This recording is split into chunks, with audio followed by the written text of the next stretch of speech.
Więc nazywam się Zygmunt Wasserbrot. Urodziłem się 3 sierpnia 1946 roku w Szczecinie w Polsce. To był rok po ukończeniu wojny. Moi rodzice przyjechali do Polski na początku 1946 roku. Powrócili ze Związku Radzieckiego po II wojnie światowej. I ojciec jest urodzony, pochodzi spod Warszawy, z małego miasteczka, które się nazywa Pilawa. To jest miasteczko, które leży między Otwockiem i Garwolinem, podczas gdy mama urodziła się koło Lwowa. I to jest takie małe miasteczko, ja zapomniałem, jak to się nazywa. W każdym razie moi rodzice spotkali się w Związku Radzieckim w czasie wojny, gdy ojciec pracował, był w Wojsku Radzieckim i pracował przy fabryce broni daleko gdzieś tam za Uralem. Mama pracowała tam, także oni tam się spotkali. Po 1945 roku się pobrali i przyjechali do Polski. No i ponieważ w Polsce większość małych miasteczek było bardzo zniszczone, czy nawet Warszawa, w związku z tym automatycznie oni zostali wysłani dalej na zachodnie części, na zachodnie ziemie polskie, do Szczecina, tam gdzie wszystko było w lepszym stanie, gdzie można było rozpocząć jakieś życie. No więc się urodziłem w Szczecinie, urodziłem się właśnie w sierpniu. 4 lata później urodziła się moja siostra Krystyna Wasserbrot. No i tam mieszkaliśmy chyba do jesieni 1953 roku. Po 1953 roku przeprowadziliśmy się z powrotem tutaj do centralnej Polski, do Warszawy. Znaczy mieszkaliśmy w Legionowie koło Warszawy.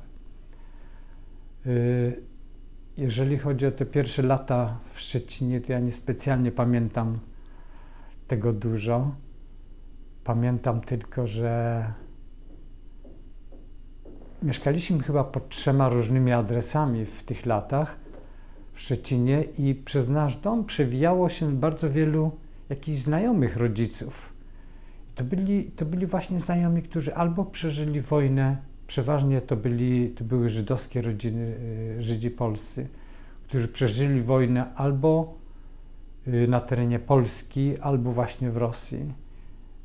To były jakieś znajome rodziny, które przychodziły do nas. Często właśnie słyszałem jakieś dyskusje na temat wyjazdów i tak dalej. Wtedy byłem za mały, żeby zrozumieć, o co chodzi. W każdym bądź razie to pamiętam. No w Szczecinie też zacząłem chodzić do szkoły, do 1. klasy szkoły podstawowej. Co tu jeszcze można powiedzieć o tych pierwszych latach? No to były takie bardzo specjalne lata. W tym wieku człowiek sobie nie zdaje z tego sprawy. To były takie lata, gdzie się rosło i wychowywało bez rodziny w zasadzie. My nie mieliśmy żadnej jakiejś bliskiej rodziny, jakiegoś dziadka, babci, cioci i tak dalej. Później z czasem okazało się, że okres wojny przeżyło kilku członków naszej rodziny, między innymi brat ojca, Abraham Wasserbrot. Okazało się, że w 1939 roku po rozpoczęciu wojny, gdy ojciec razem z bratem uciekli do Związku Radzieckiego. Później ich drogi się rozeszły tam. Ojciec trafił do jakiejś szkoły, podczas gdy jego brat był 8 lat starszy, ojciec miał 16 lat, Abraham miał 24. Ich drogi się rozeszły i Abraham trafił do jakiejś fabryki beczek, podczas gdy ojciec był w tej szkole. No oni mieli z sobą, utrzymywali jakiś kontakt, z tym, że po kilku miesiącach ich kontakt się urwał ze sobą i od tego czasu, że tak powiem, nikt z nich nie wiedział, co się z tą drugą osobą stało.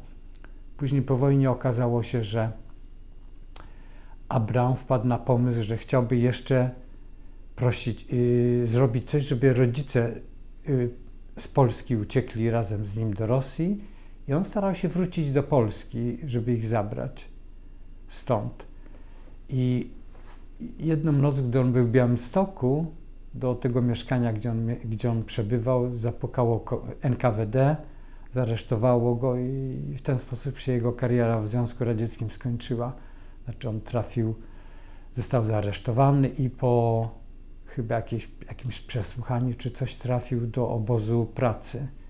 Z tego, co ja pamiętam, co ja słyszałem, to były jakieś kopalnie na północy Związku Radzieckiego. Także to prawdopodobnie miało miejsce na początku 1940 roku. I ojciec nie wytrzymał, w tej szkole było mu bardzo ciężko i postarał się zostawić to wszystko i zacząć chodzić do znaleźć pracę. To była szkoła kolejowa. Opowiada mi, że właśnie wtedy była fińska wojna i on na praktykę jeździł tymi pociągami z kolejarzami do frontu, do Finlandii. Także to było takie bardzo specjalne. W każdym razie to były bardzo ciężkie czasy. Przeżyć samemu w tej szkole było ciężko, nie mieli pieniędzy, nie mieli jedzenia, było bardzo trudno. W związku z tym on uciekł do Moskwy. W Moskwie został złapany przez jakieś oficjalne osoby i skierowany do pracy na Ukrainę. Także po kilku dniach został wysłany z Moskwy na Ukrainę. Tam spotkał kogoś na jakiejś stacji, jakieś dziewczyny, które powiedziały: nie jedź tutaj do tego miasteczka, jedź do mojego ojca. I on w ten sposób trafił do Winnicy na Ukrainie. I prawdopodobnie on tam przebywał do 40, a to był albo koniec 41, albo początek 42 roku. Będąc w Winnicy, on pracował i zajmował się jakimiś takimi w wolnym czasie jakimiś takimi sportowymi historiami. To znaczy tam był jakiś klub sportowy, on był członkiem tego klubu i w tym klubie on się uczył jeździć samochodem, motocyklem, ciężarówki prowadzić i tak dalej. Skakali ze spadochronów.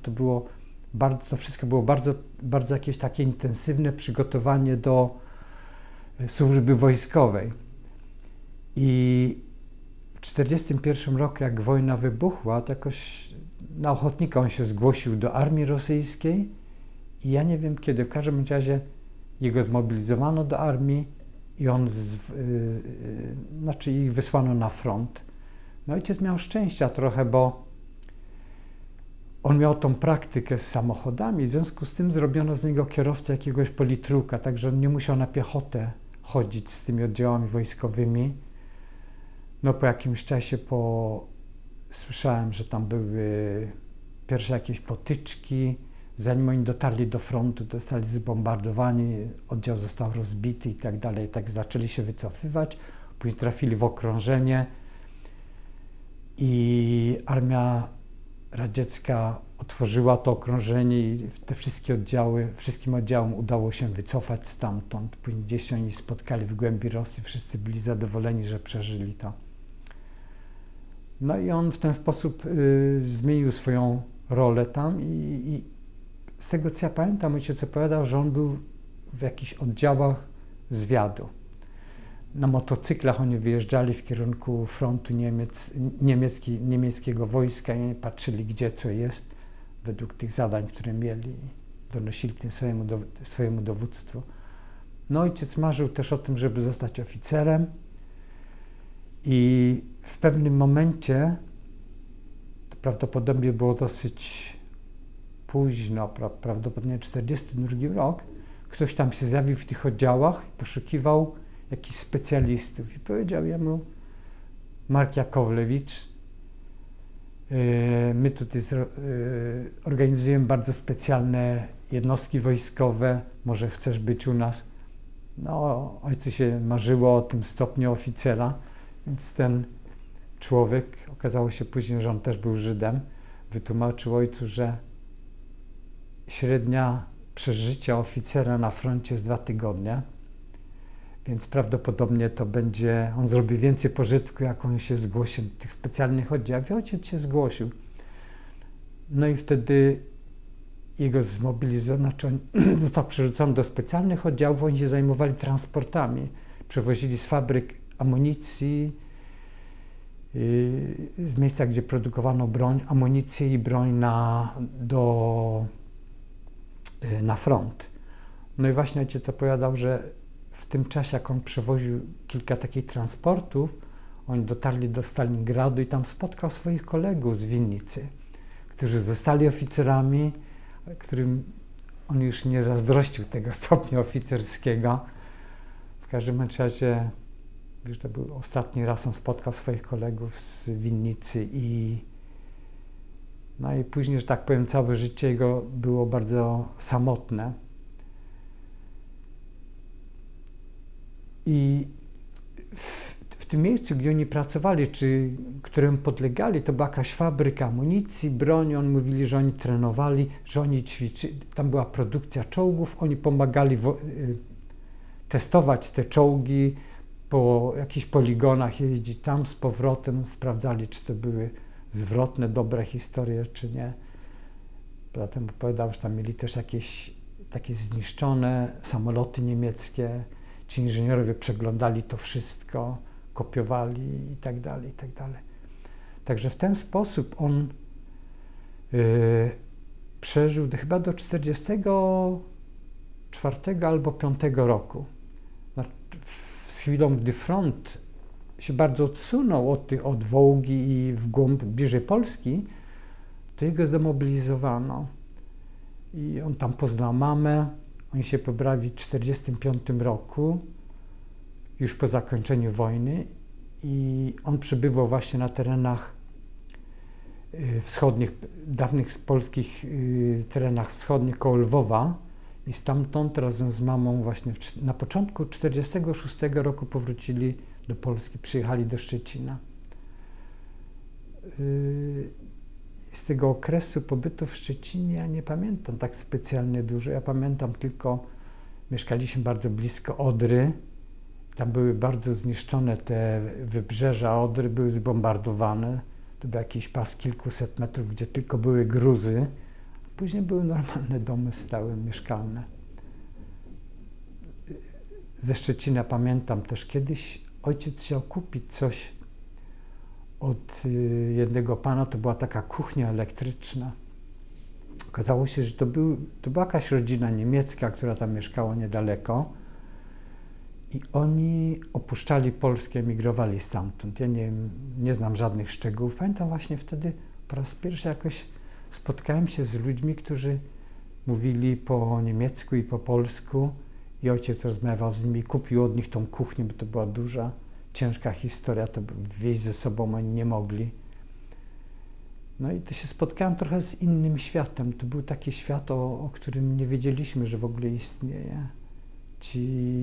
Ta ludność, która tam mieszkała w czasie wojny, nie wiem, czy to prawdopodobnie była bardzo mieszana ludność z pochodzenia i niemieckiego, jakieś polskie, czy tam pomorskie pochodzenie. No po 1953 roku mieszkaliśmy w Legionowie. Tam chodziłem do szkoły podstawowej, później zacząłem chodzić do liceum. Co tam było takiego? Tam nie było nic specjalnie ciekawego. W każdym razie po ukończeniu liceum to był taki bardzo duży krok w moim życiu. Ze szkoły podstawowej do liceum się spotkało zupełnie innych ludzi. W szkole podstawowej tam mnie wrzucano czasami, te Żydzie i tak dalej. Podczas gdy w liceum tego ja nigdy nie słyszałem. To byli inni ludzie, jakoś tak bardziej kulturalnie to wszystko się odbywało. I to był jakiś taki pierwszy krok do innego życia.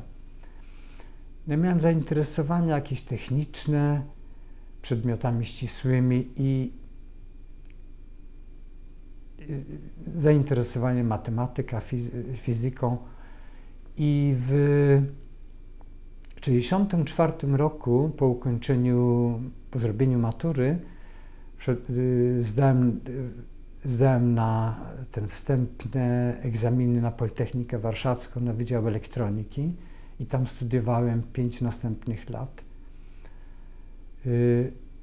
z kolei w Warszawie na Politechnice się spotkało jeszcze z innym środowiskiem. Najczęściej to byli ludzie, którzy pochodzili z zupełnie innych domów. To były dzieci nauczycieli, czy osób, które pracowały w przemyśle jako inżynierowie, czy coś takiego. No to był bardzo ciekawy czas. Się bardzo dużo wtedy nauczyłem. Te pierwsze lata były strasznie intensywne, bardzo dużo pracy. No ale później jakoś to się wszystko uspokoiło i można było żyć dużo spokojniej. W międzyczasie też tam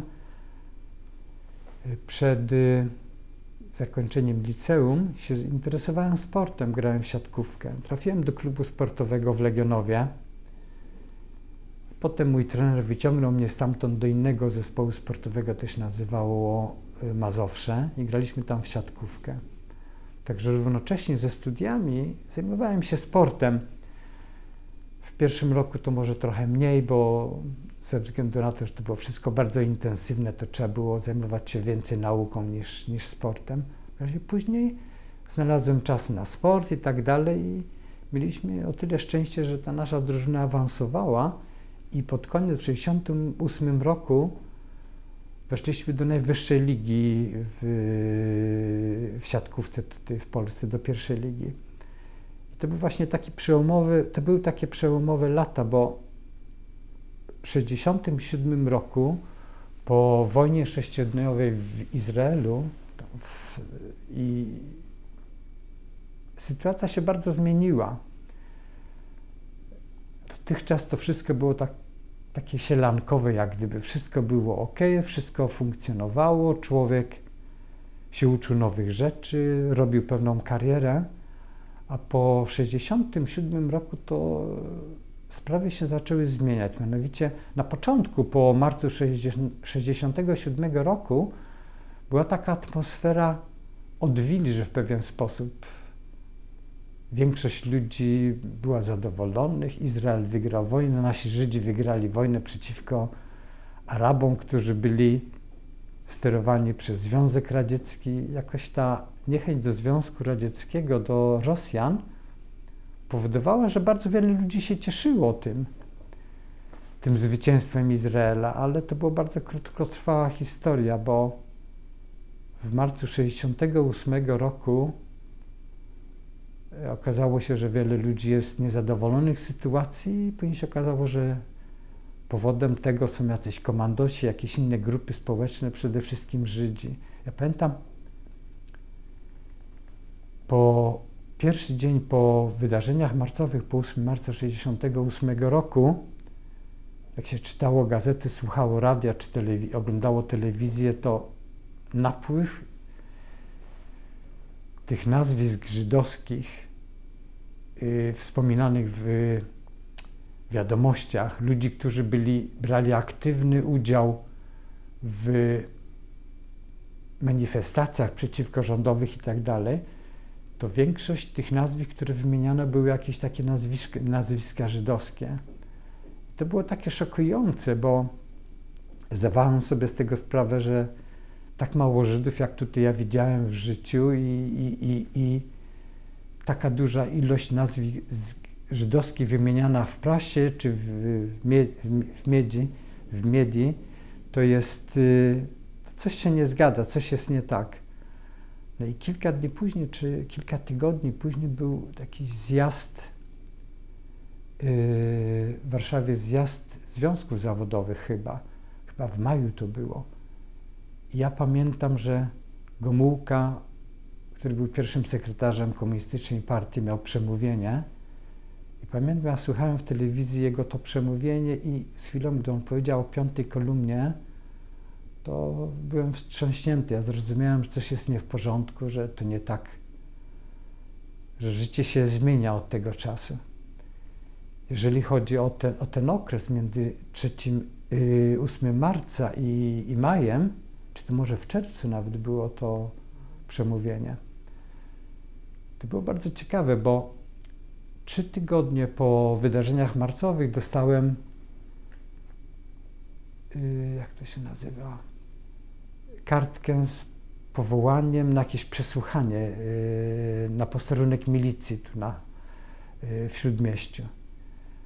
I ten dzień, w którym ja tam miałem pójść, w tym dniu miałem równocześnie przysposobienie wojskowe, czy jak to się nazywało, na studiach.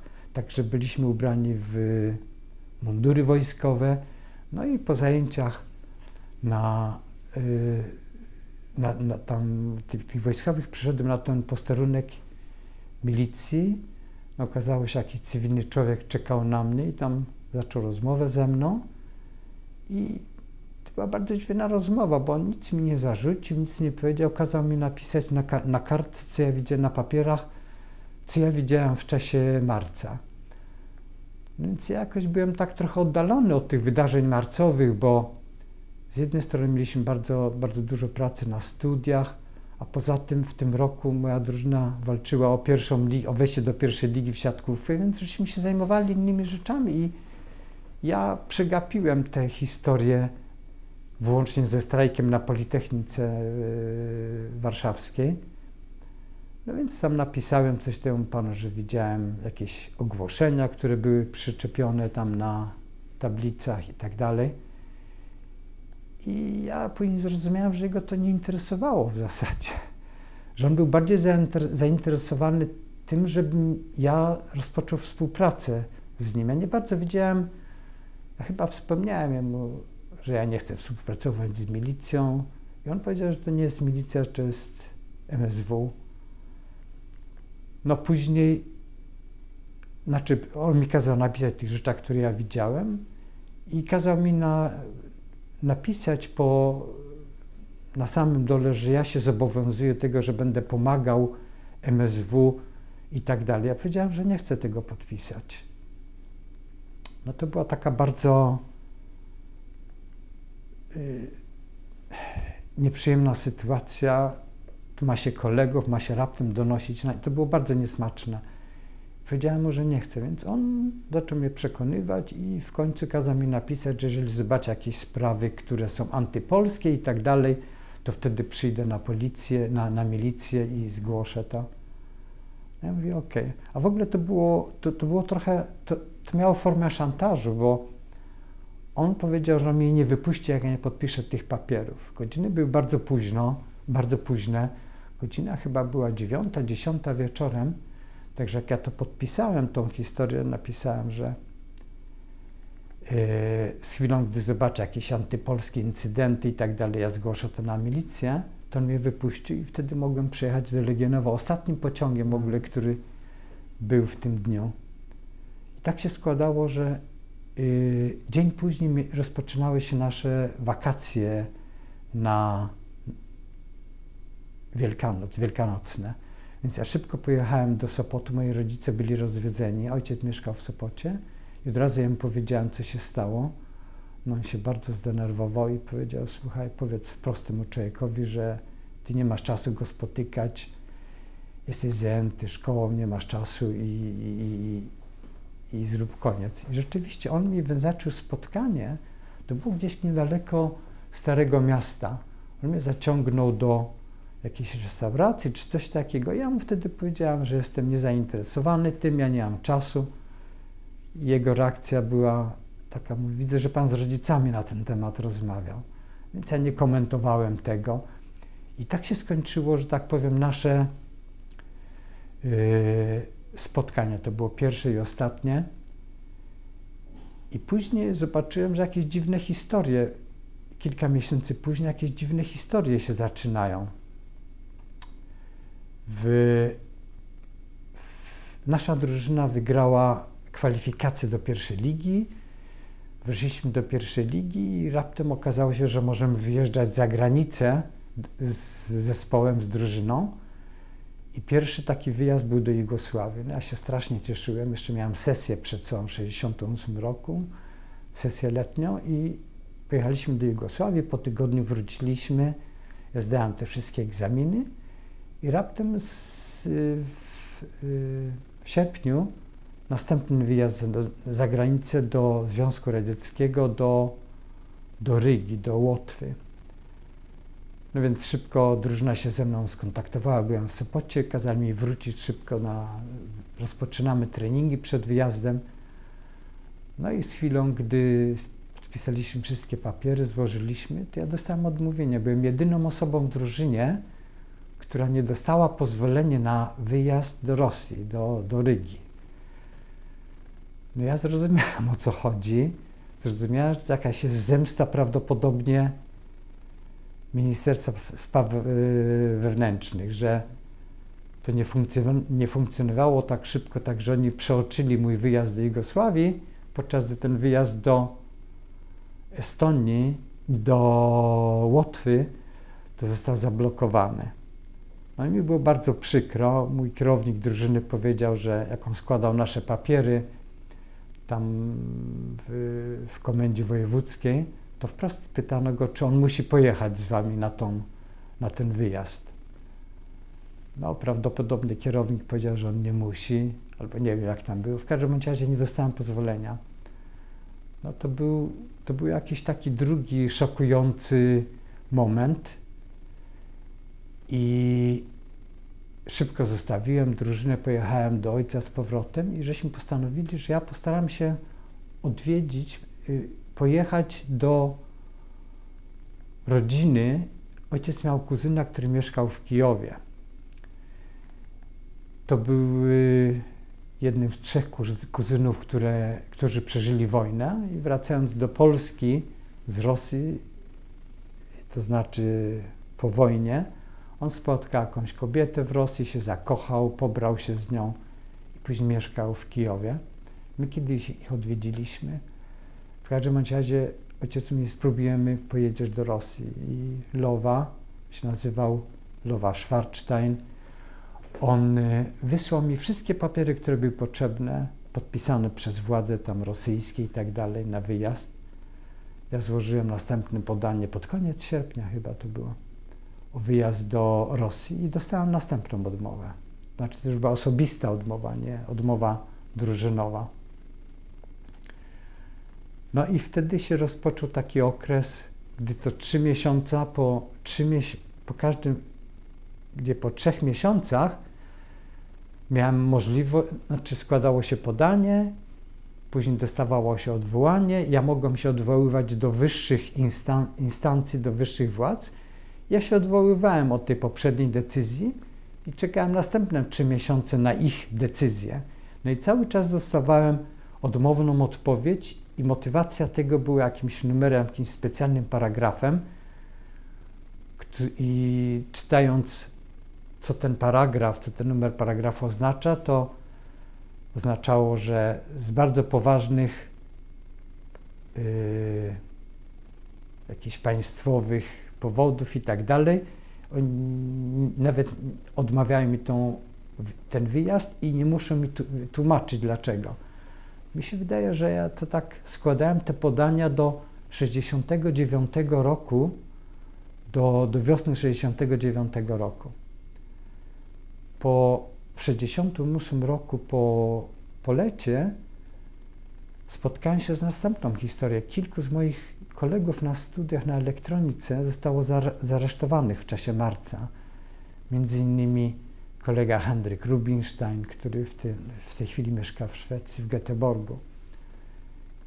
I wtedy po rozpoczęciu tego ostatniego 5 roku na studiach zacząłem spotykać tych ludzi, którzy byli zaresztowani w czasie marca, po marcu i wszyscy jak jedna osoba zaczęli opuszczać Polskę. Znaczy wszyscy przychodzili do dziekanatu, prosili o robienie kopii, pobierali jakieś tam swoje papiery i wszyscy opuszczali Polskę. I to był taki bardzo smutny okres, bo raptem wielu znajomych, ja podejrzewam, że na tym roku miałem 4 czy 5 kolegów pochodzenia żydowskiego. My nigdy o tym nie mówiliśmy, nigdy nie dyskutowaliśmy na ten temat. Raptem wszyscy zaczęli opuszczać Polskę.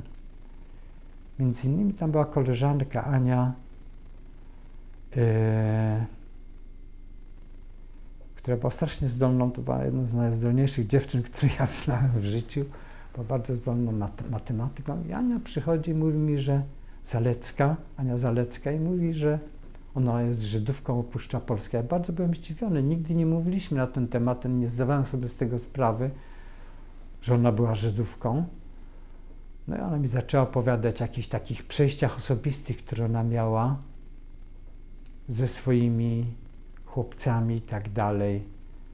Raptem wszyscy zaczynają traktować Żydów trochę inaczej.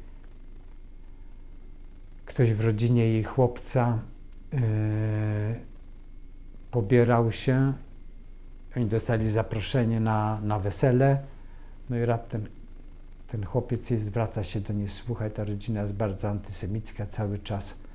Opowiadałem jakieś antyżydowskie, antysemickie dowcipy, ty się nie będziesz dobrze czuła, to nie ma sensu, żebyśmy poszli na to wesele, czy żebyśmy razem poszli na to wesele. I ona nie poszła na to wesele i od razu zerwała z nim.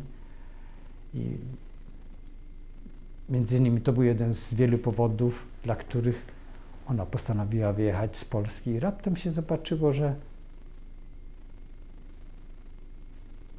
wielu z tych znajomych zaczyna opuszczać Polskę i ja nie miałam żadnych takich myśli, mimo tego, że dostawałem po skórze, że tak powiem, ze strony MSW. W tym momencie to były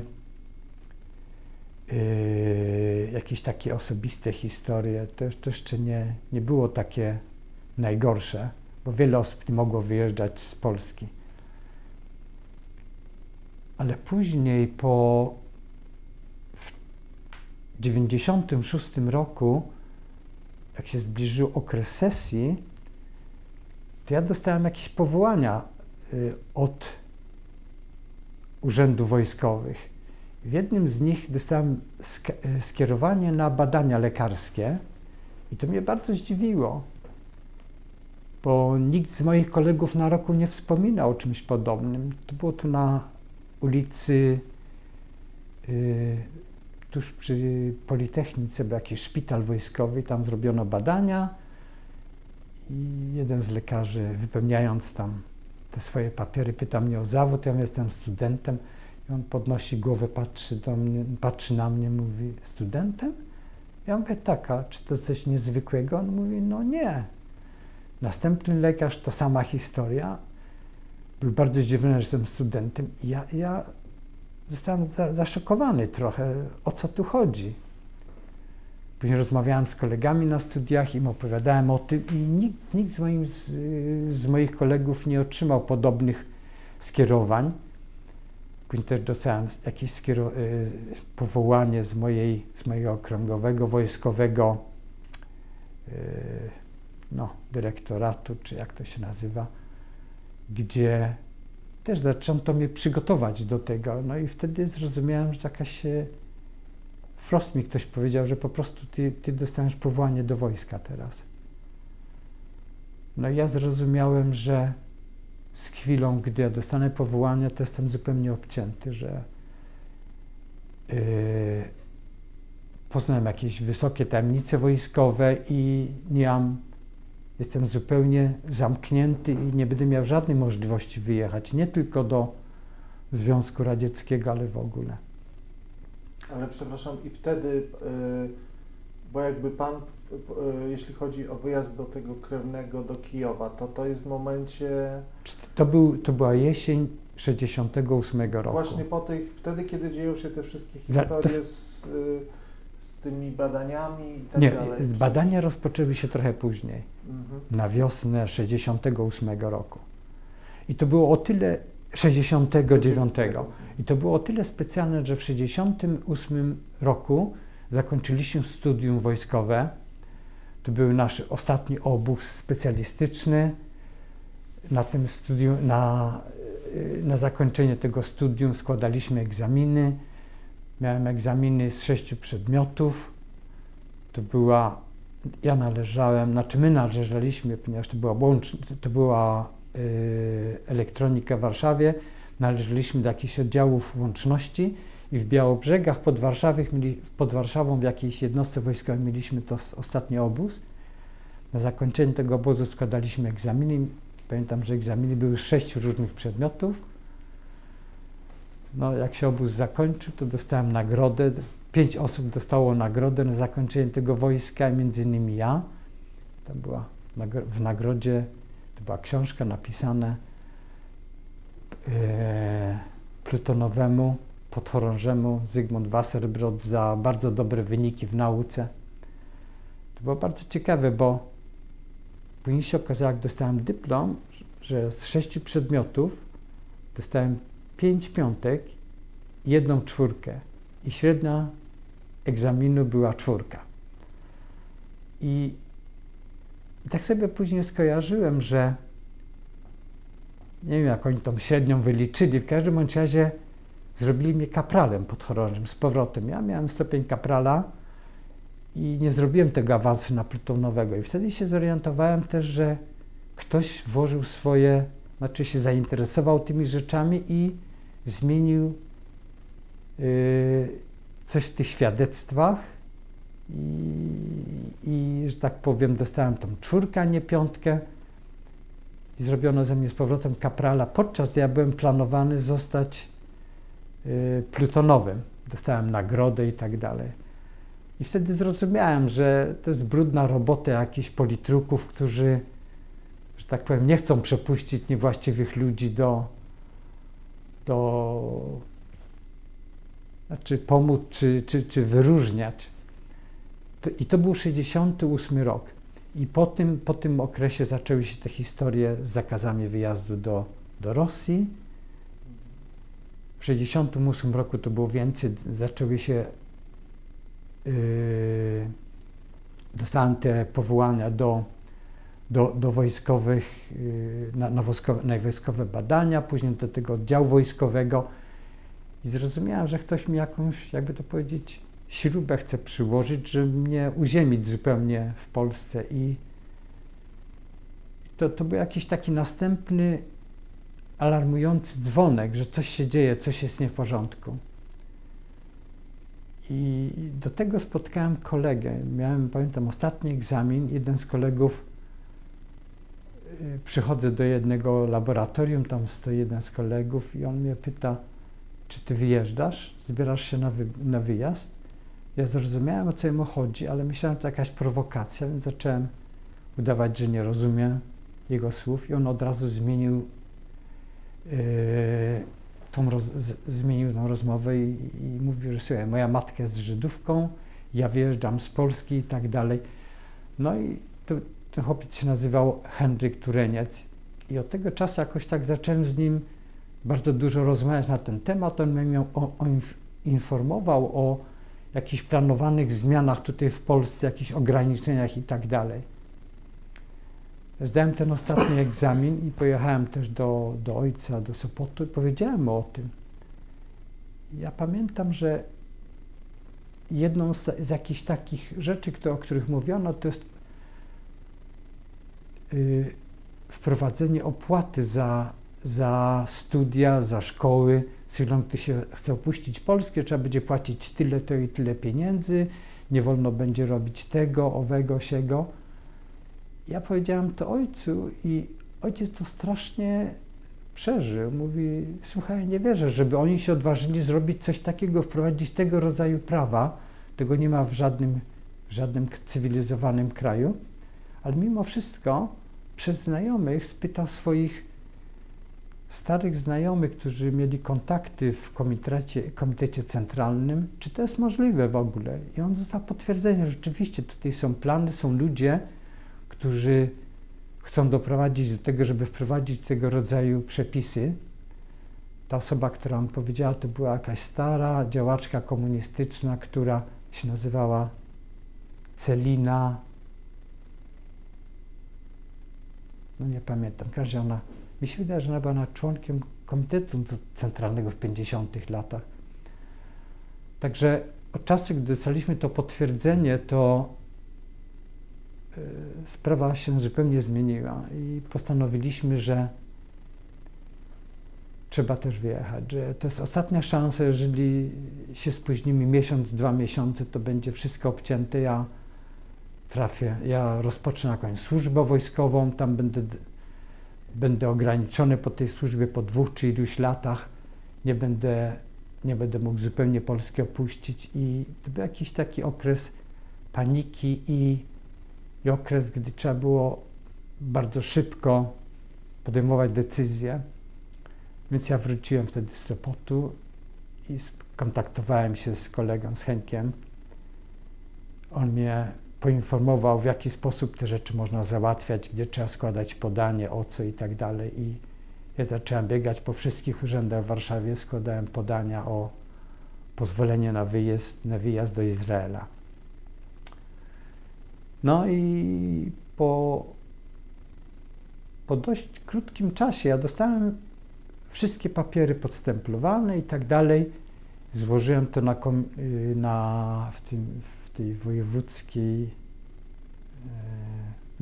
instytucji tam u tego samego urzędnika, który odrzucał moje poprzednie podania. On przyjął te moje papiery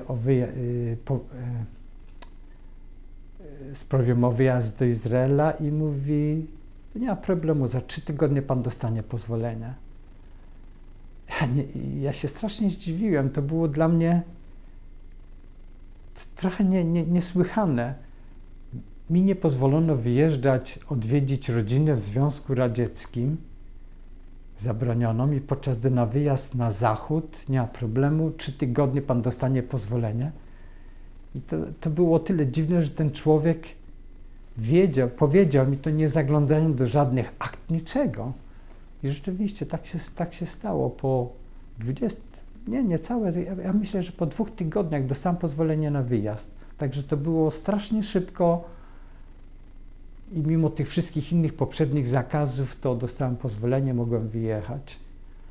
No i wtedy zaczęły się jakieś takie, ale mimo wszystko, mimo tego pozwolenia, mimo tego, że wiadomo było, ja wyjadę, to było ciężko, ta decyzja była bardzo ciężka, to nie było tak łatwo zrobić tego kroku, wyjechać, zostawić wszystko, zostawić swoich przyjaciół, kolegów, znajomych.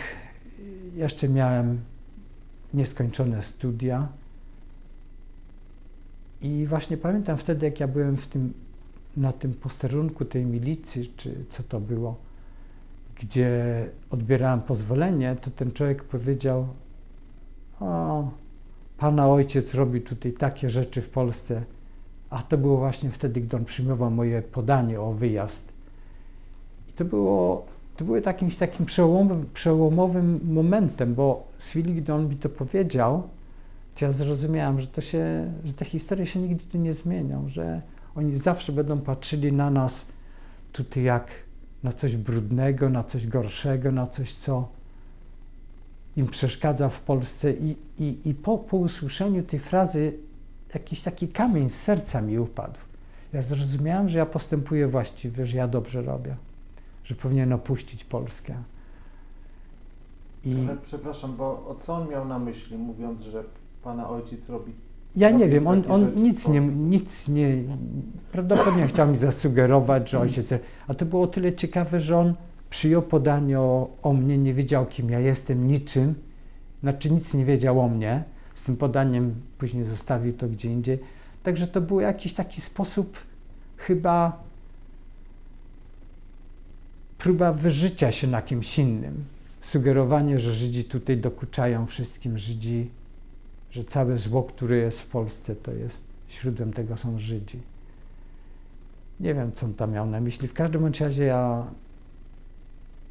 to był taki moment, że tak powiem, przekroczyłem pewną barierę, ten kamień serca mi spadł i wiedziałem, że to, co ja robię, to jest właściwe i z jakimś taką ulgą na sercu kontynuowałem te historie, które były związane z wyjazdem. Złożyłem podanie równocześnie o wyjazd do Szwecji, o szwedzką wizę. Oni mi powiedzieli, niech pan pójdzie jeszcze do ambasady norweskiej, duńskiej, zrobi to samo. I ja zrobiłem to samo. I będąc w ambasadzie duńskiej, składając podanie o wizę duńską, tam spotkałem taką starszą panią. Ja nie wiem, czy ona jest znana tutaj w kręgach warszawskich. Taka starsza pani, która mówiła po polsku. I ona mi powiedziała, że ona też jest z pochodzenia Żydówką. ja wypełniłem wszystkie papiery, jej oddałem te papiery i ona mi wprost powiedziała, niech pan się nie przejmuje, niech pan wyjeżdża, jak najszybciej, pan ma zawód, wszyscy pana przyjmą pozytywnie na zachodzie, pan będzie żył w zupełnie inny sposób. No i ta starsza pani, ta starsza babcia, która jakoś tak strasznie pozytywnie patrzyła na to wszystko, to dodała mi też strasznie dużo otuchy. Ona powiedziała wprost, że jeżeli ręka jest zarażona gangreną, to trzeba ją obciąć, czy ramię zarażone gangreną. To była jakaś taka bardzo przedsiębiorcza osoba. Po kilku dniach dostałem listy do domu z potwierdzeniem, że dostałem wizę i do Danii, i do Norwegii, i do Szwecji. I trzeba było przyjść z dokumentem ważnym na wstemplowanie tych wiz. I to się odbyło bardzo szybko. Ja musiałem oddać swoje dokumenty i otrzymałem wtedy na tym posterunku tam, jak to się nazywa, w komisariacie tej milicji, dokument podróży. To był jakiś taki dokument, w którym było napisane, że kiedy to było? To był wrzesień 1969 roku. I tam było napisane, że posiadacz tego dokumentu nie jest obywatelem,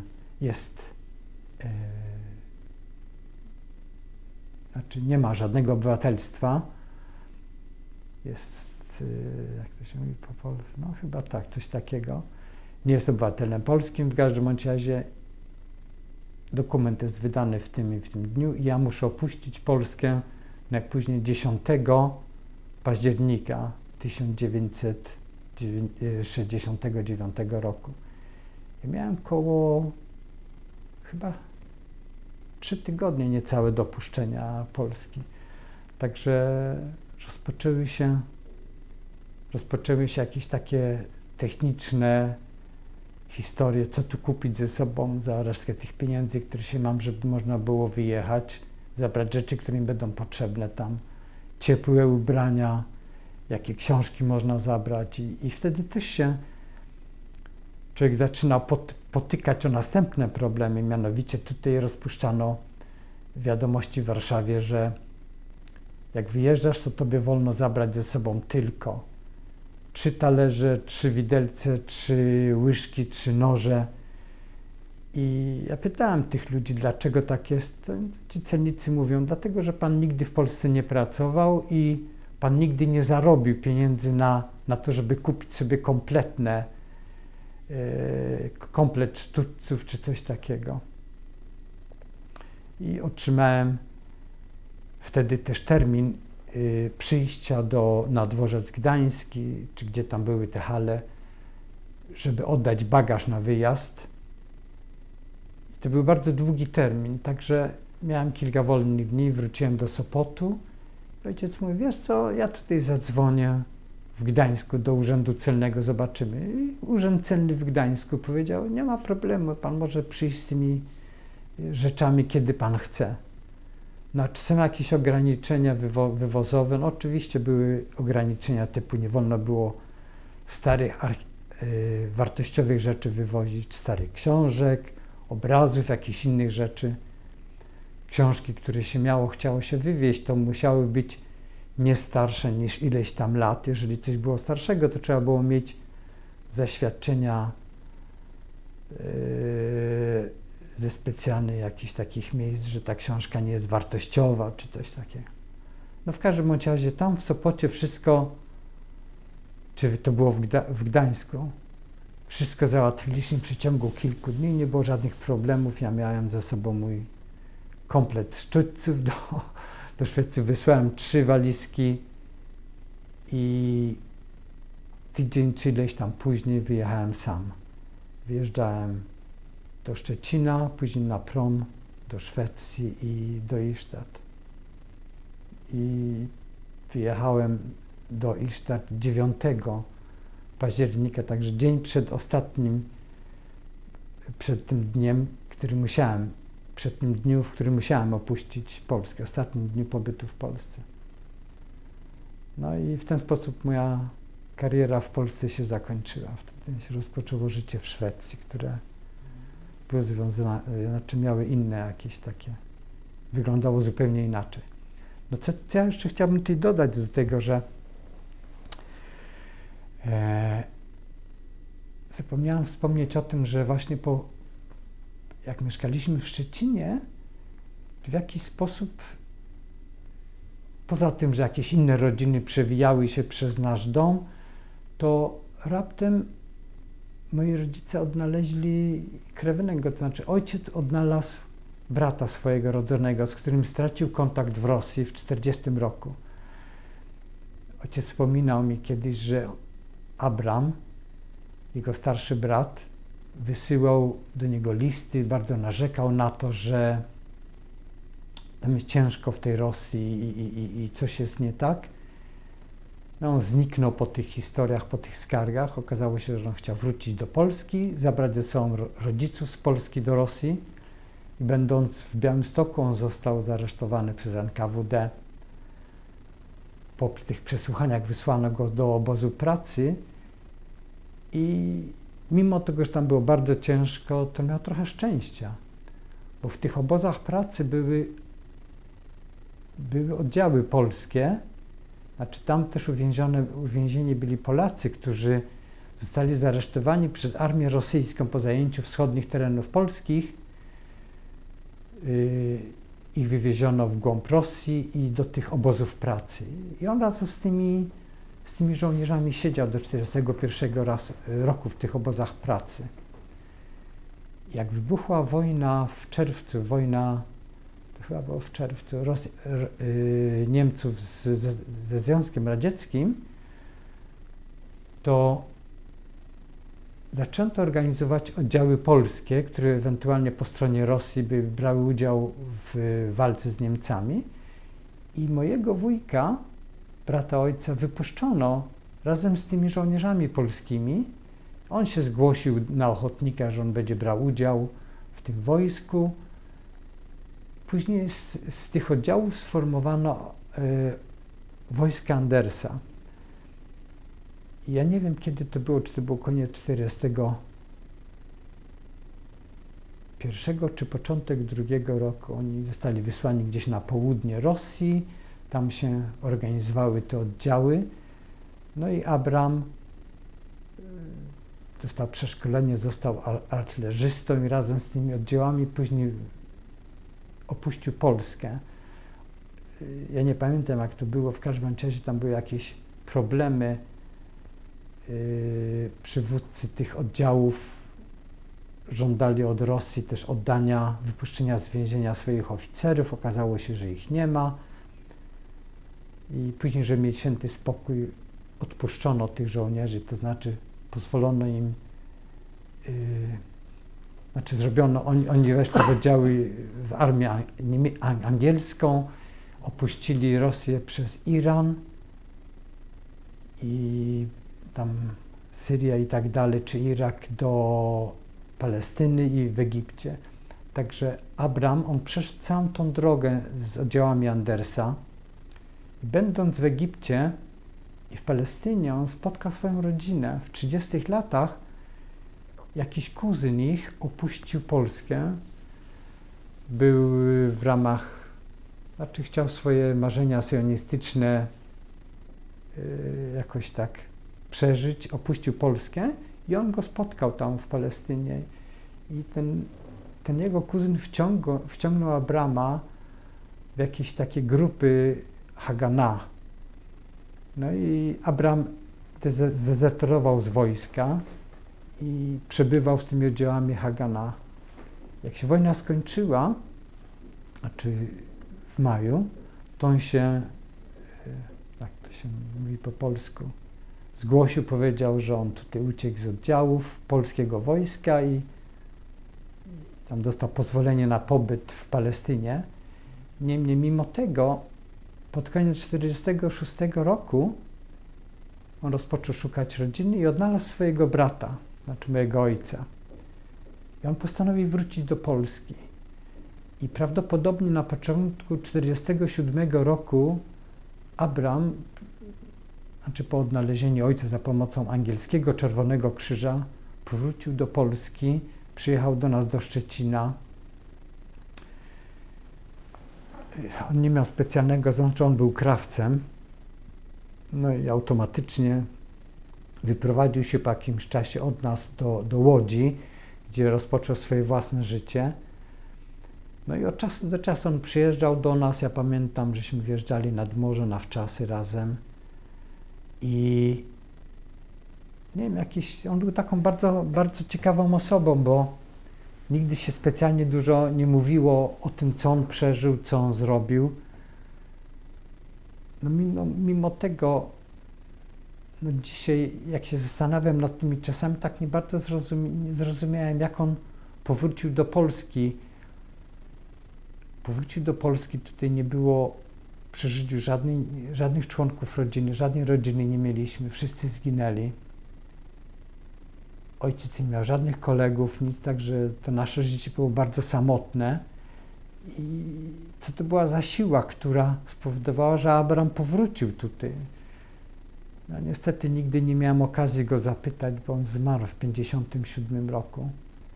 Niemniej ja widzę, że on musiał bardzo tęsknić z powrotem za Polską, za tym życiem, które miał prawdopodobnie przed wojną, to znaczy koledzy, środowisko. I po powrocie zaczęły się jakieś inne problemy. On zaczął narzekać też w 50 latach, że to nie jest ta sama Polska, że to życie nie jest takie samo, że tu jest dużo antysemityzmu i tak dalej. I on postanowił wrócić z powrotem do Palestyny, znaczy do Izraela wtedy, w 50 latach, po 56 roku. No i on dostał pozwolenie na powrót, dostał paszport na wyjazd z Polski. Niestety on zachorował wtedy i był bardzo słaby. W szpitalu, do którego tam go przyjęto, dali mu jakieś zastrzyki wzmacniające, tam było bardzo dużo cukru. Oni to zrobili nie wiedząc o tym, że on jest cukrzykiem, że ma dużo własnego cukru i problemy z cukrem i w przeciągu 24 godzin on zmarł w tym szpitalu. Także to było takie bardzo tragiczne i to było 7 lipca 1957 roku. On został tu pochowany na Okopowej, niedaleko stąd. Także za każdym razem, jak ja przyjeżdżam do Warszawy, to odwiedzam jego grób. I w ubiegłym roku, znaczy ten grób był bardzo stary, bardzo zniszczony. W ubiegłym roku odnowiłem ten cały grób, ten nagrobek, ustawiliśmy nowy kamień i tak dalej. I to w 1957 roku. Także tuż przed wyjazdem do Szwecji jeszcze z ojcem odwiedziliśmy cmentarz na Okopowej, odwiedziliśmy grób Abrama. I to był taki... Wtedy po raz pierwszy byłem na cmentarzu żydowskim tutaj w Warszawie. Przed wyjazdem? Przed wyjazdem. To było lato 1969 roku. Po raz pierwszy byłem na cmentarzu żydowskim w Polsce. I to było takie wstrząsające dla mnie, bo tam były nagrobki Zamenhofa, jakieś inne takie sławne nazwiska i nie wiem, ten świat jakoś tak zmienił proporcje w moich oczach. Po wydarzeniach marcowych to było wstyd być Żydem. Tutaj, będąc na tym cmentarzu żydowskim, zobaczyłem jakiś zupełnie inny świat, zupełnie inni ludzie pochowani i nie wiem, jakoś mógłbym powiedzieć, że się wyprostowałem trochę w ten sposób, będąc tam, widząc to wszystko. Także to w połączeniu z tymi historiami, które mi się przydarzyły, gdy otrzymałem swój dokument, czy gdy mi obiecano dać ten dokument podróży, to spowodowało, że jakoś tak się podniosłem bardzo i z jakimś innym nastrojem wyjeżdżałem z Polski. Także 9 października wyjechałem z Polski do Isztat. Na promie spotkałem 2 innych chłopców, którzy byli w moim wieku, którzy też opuszczali Polskę. Jeden z tych chłopców był z Warszawy, drugi był z Łodzi. Nie pamiętam teraz, w jaki sposób żeśmy się dogadali i zrozumieli, kto jest kim. W każdym razie, Gdy przyjechaliśmy do Ystad w Szwecji, to tam czekało kilka osób na tych przejeżdżających promem z Polski i chcieli nas zabrać do jakiegoś takiego miejsca, do obozu, gdzie mieliśmy tam czekać na jakieś inne instrukcje i tak dalej. No więc ja i ten kolega z Warszawy, Wiktor Wal, mieliśmy bilety wykupione do Sztokholmu, więc szybko uciekliśmy tej kontrolnej grupy, która tam była w porcie. Szybko pobiegliśmy na stację i pojechaliśmy pociągiem do Sztokholmu. Ten drugi kolega, który był z Łodzi, poszedł z nimi, z tą grupą do tego obozu. W Sztokholmie byliśmy 3 dni, czy 4 dni. I mieszkaliśmy w takim dużym hotelu, hotel Wosa to się nazywał. I przyjeżdżając do tego hotelu, znaczy gmina żydowska w Sztokholmie wysłała kogoś na dworzec kolejowy do tego pociągu, który przyjeżdżał z południa Szwecji, z Ystad i z Malmö. No i tam były 2 osoby, które rozmawiały po polsku i oni nam pomogli. Gmina żydowska pomogła nam finansowo, dała nam trochę pieniędzy, możliwość przenocowania w tym hotelu, Waza hotelu. No i będąc w tym hotelu Waza, raptem spotkałem jakichś innych znajomych z Polski. Raptem spotkałem kolegów, których spotykałem na plaży w Sopocie, nie wiedząc o tym, że oni że mają też to samo pochodzenia żydowskiego. No, wszyscy się zdziwili, wszyscy żeśmy się ucieszyli. I od tego czasu, no i kilka dni po pobyciu w Sztokholmie nas wysłano na inny obóz nauki języka. To był obóz robiony na zachodniej części Szwecji, koło Halmstad. W Tylösand się to nazywa, Tylösand. To była taka miejscowość letnia na zachodzie Szwecji. W Szwecji lato się kończy w sierpniu, także to był październik, wszystkie jakieś takie małe domki, hoteliki były puste, w związku z tym oni w tym miejscu zorganizowali obóz nauki języka. No i tam się zebrało trochę ludzi właśnie, zebrano ludzi z Polski. Była piękna pogoda, żeśmy codziennie chodzili na pola golfowe, zbierali grzyby. Po zbieraniu tych grzybów żeśmy smażyli je sobie wieczorem, także to było bardzo specjalne. Z tym, że po miesiącu to były jakieś socjalne władze szwedzkie. Oni zmienili taktykę.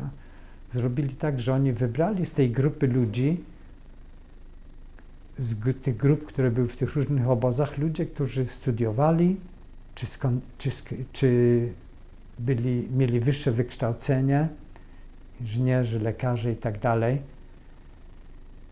I tych ludzi skierowano na 3. obóz, na inny obóz, na obóz w zachodniej Szwecji pod Göteborgiem, na wyspie Marstrand. I to było w listopadzie.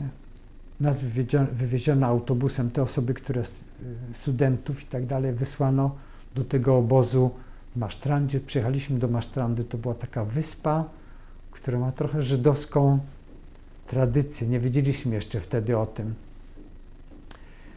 Wyspa oddalona przedzielona od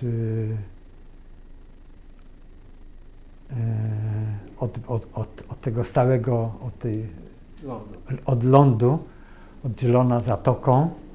Po to, żeby tam przejechać, trzeba było przejeżdżać specjalnym promem. To był taki jak gdyby mały tramwaj, którym przejeżdżaliśmy. No i tam na tej wyspie przemieszkaliśmy następne 6 miesięcy. To było bardzo, bardzo ciekawe, bo 90% ludzi to byli ludzie w moim wieku. Ja miałem 23 lata wtedy, to wszyscy mieli albo 21, 23 lata. Ludzie z wykształceniem wyższym.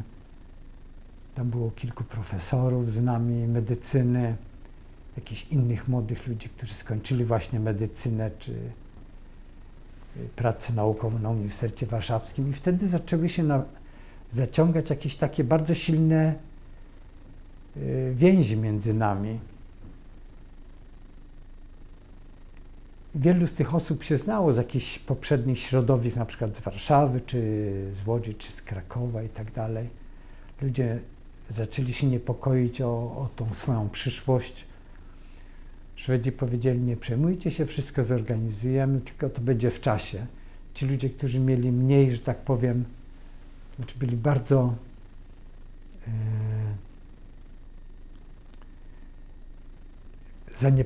którzy się bardziej niepokoili, zaczęli szukać jakichś środków, gdzie można wyjechać, co można zrobić.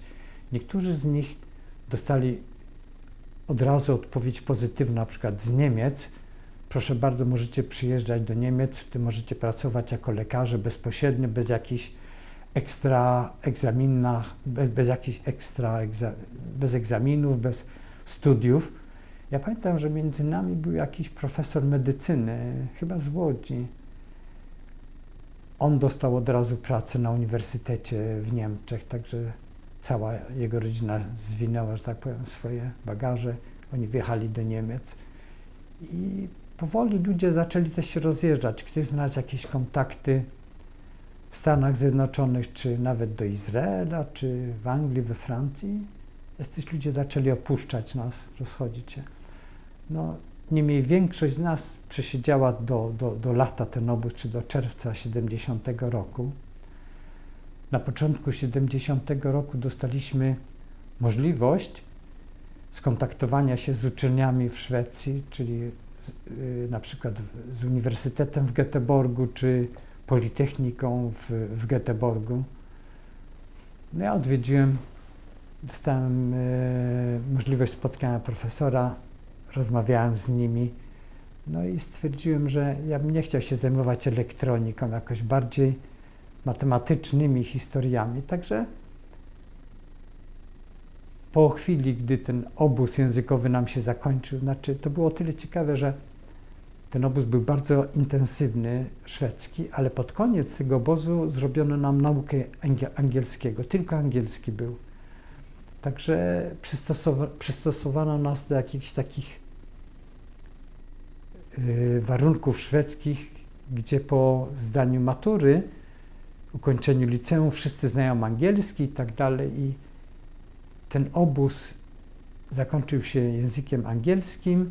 My zdaliśmy jakieś egzaminy, które potwierdziły to, że my znamy angielski na poziomie właśnie gimnazjum, liceum. I wtedy bez problemów mogliśmy rozpocząć studia na uniwersytecie czy na Politechnice. Także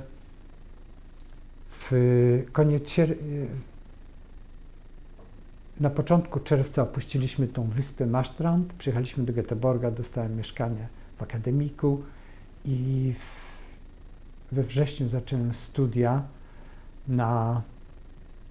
się nazywa Informationsbehandling, czyli to była informatyka w Göteborgu. Zacząłem się zajmować analizą numeryczną. Zacząłem studiować analizę i doktorować z czasem na tym. No co tu jeszcze można ciekawego powiedzieć, że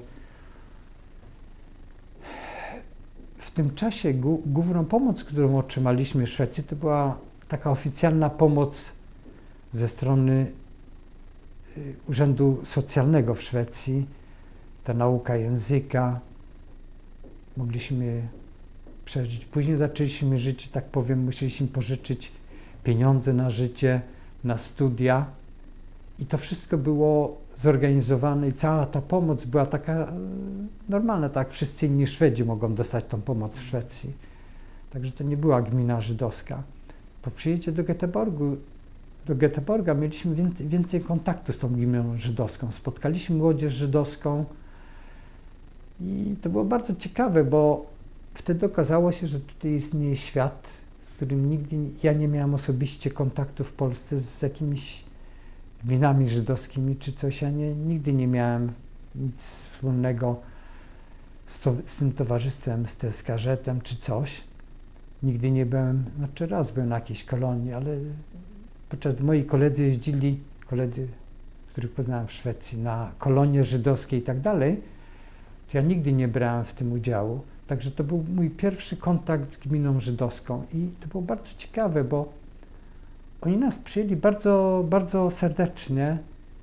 Powiedzmy sobie, nie tak jak my byśmy się spodziewali, że nam wszystko dadzą, tutaj jesteście kochani, proszę bardzo, tu możecie robić to.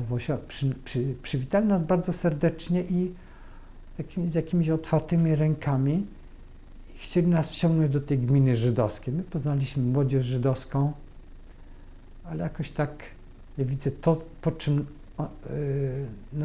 oczekiwano najbardziej, to, że zaczniemy jakieś takie religijne życie żydowskie i tak dalej. I większość nas z emigracji nigdy tego nie zrobiła. Żyła jakimś takim cywilnym życiem żydowskim. Ja miałem zainteresowania te sportowe i bardzo szybko z innym kolegą, z Piotrem Berensem, żeśmy trafili do klubu sportowego w Göteborgu, się nazywał Taper.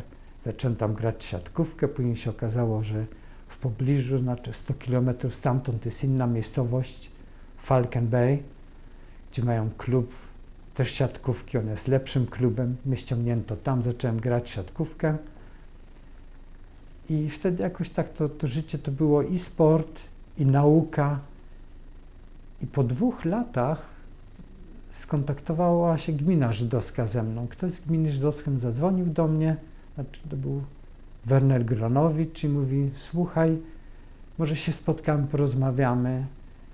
Ja spotkałem Wernera, on mówi, mamy tu bardzo dużo żydowskiej młodzieży, która przyjechała z Polski. To są ludzie w wieku 17-18 lat, teraz kończą szkołę. Może byśmy zorganizowali dla nich właśnie siatkówkę tutaj w naszym klubie. No ja się zgodziłem i równocześnie z tym, znaczy ja byłem trenerem drużyny takiej IMKA, to się znaczy odpowiednik IMKA KFUM w Göteborgu. Równocześnie z trenowaniem tej drużyny zacząłem trenować w Hakołach tą drużynę siatkówki naszej. No i później żeśmy się zaprzyjaźnili, wszyscy się zrobiliśmy kolegami. Różnica wieku między nami to była tylko kilka lat. Także zostałem wciągnięty w tą gminę żydowską i w Hakołach i później żeśmy zorganizowali siatkówkę. Mieliśmy 2 drużyny siatkówki, które tam przeżyły 10 lat i 3. drużyna siatkówki dziewczyn. Także w ten sposób jakoś się wciągnąłem w tą gminę żydowską, może nie dzięki religii, ale jakoś tak praktycznie. No, po jakimś czasie, jak zakończyłem studia, zacząłem pracować, to były początki 80. lat. Zacząłem pracować, dostałem pracę w firmie, która się zajmowała robieniem programów na komputery dla firm budowlanych.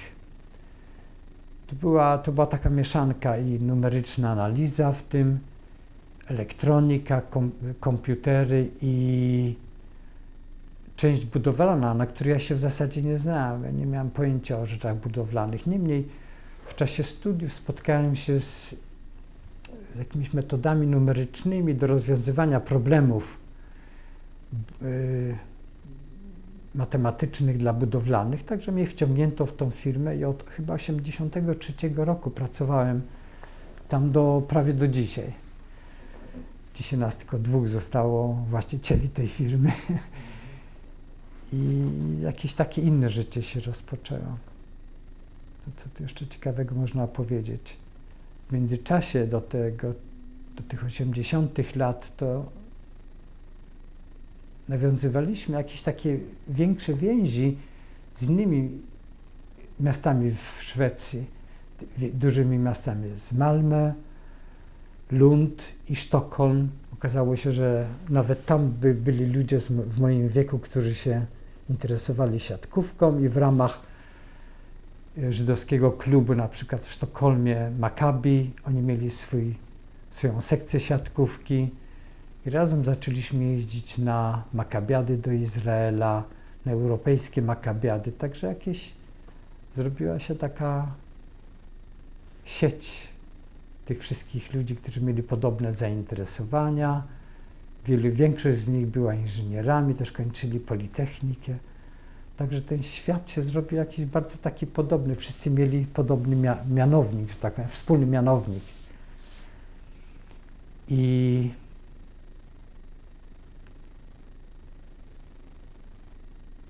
zaczęliśmy się starzeć. Później, pod koniec 80. lat, ludzie zmienili jedną pracę, drugą, trzecią, założyliśmy rodziny, dzieci. No, po następnych 10-15 latach to się zestarzeliśmy rzeczywiście i zrobiliśmy się emerytami.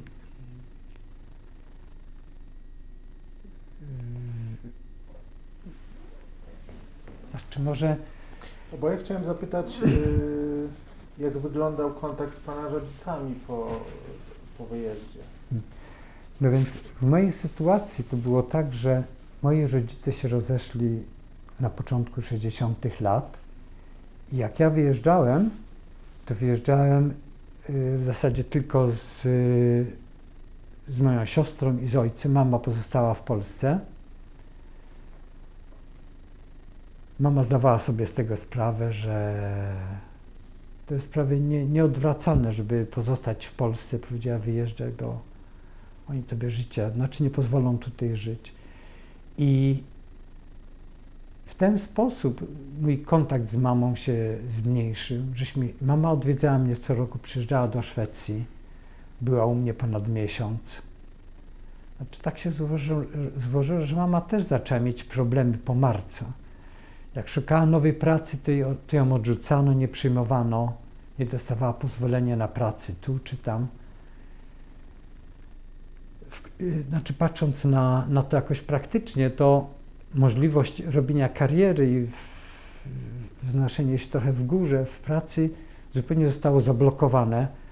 Mama pracowała później całe swoje życie jako księgowa. To był co prawda PAN, Akademia Nauk. Oni mieli w Jabłonnie, mieli jakiś ośrodek, mama tam pracowała. Niemniej, że tak powiem, wszystko było ograniczone, wszystko było zamknięte. Natomiast po przyjeździe do Szwecji ojciec, który pracował samochodami całe swoje życie, całą wojnę przeżył dzięki tym samochodom, dostał od razu pracę w firmie, która sprzedawała i reperowała Opla niemieckiego. To się nazywała Ragnar Jonsson w Göteborgu. Dostał pracę, dzięki temu dostał też możliwość przyjechania do Göteborga. On mieszkał tam pod Göteborgiem, w takim małym miasteczku w Kungsbacka. Z tym, że on szybko zrozumiał, że praca jako mechanik samochodowy, ile on miał wtedy lat? On miał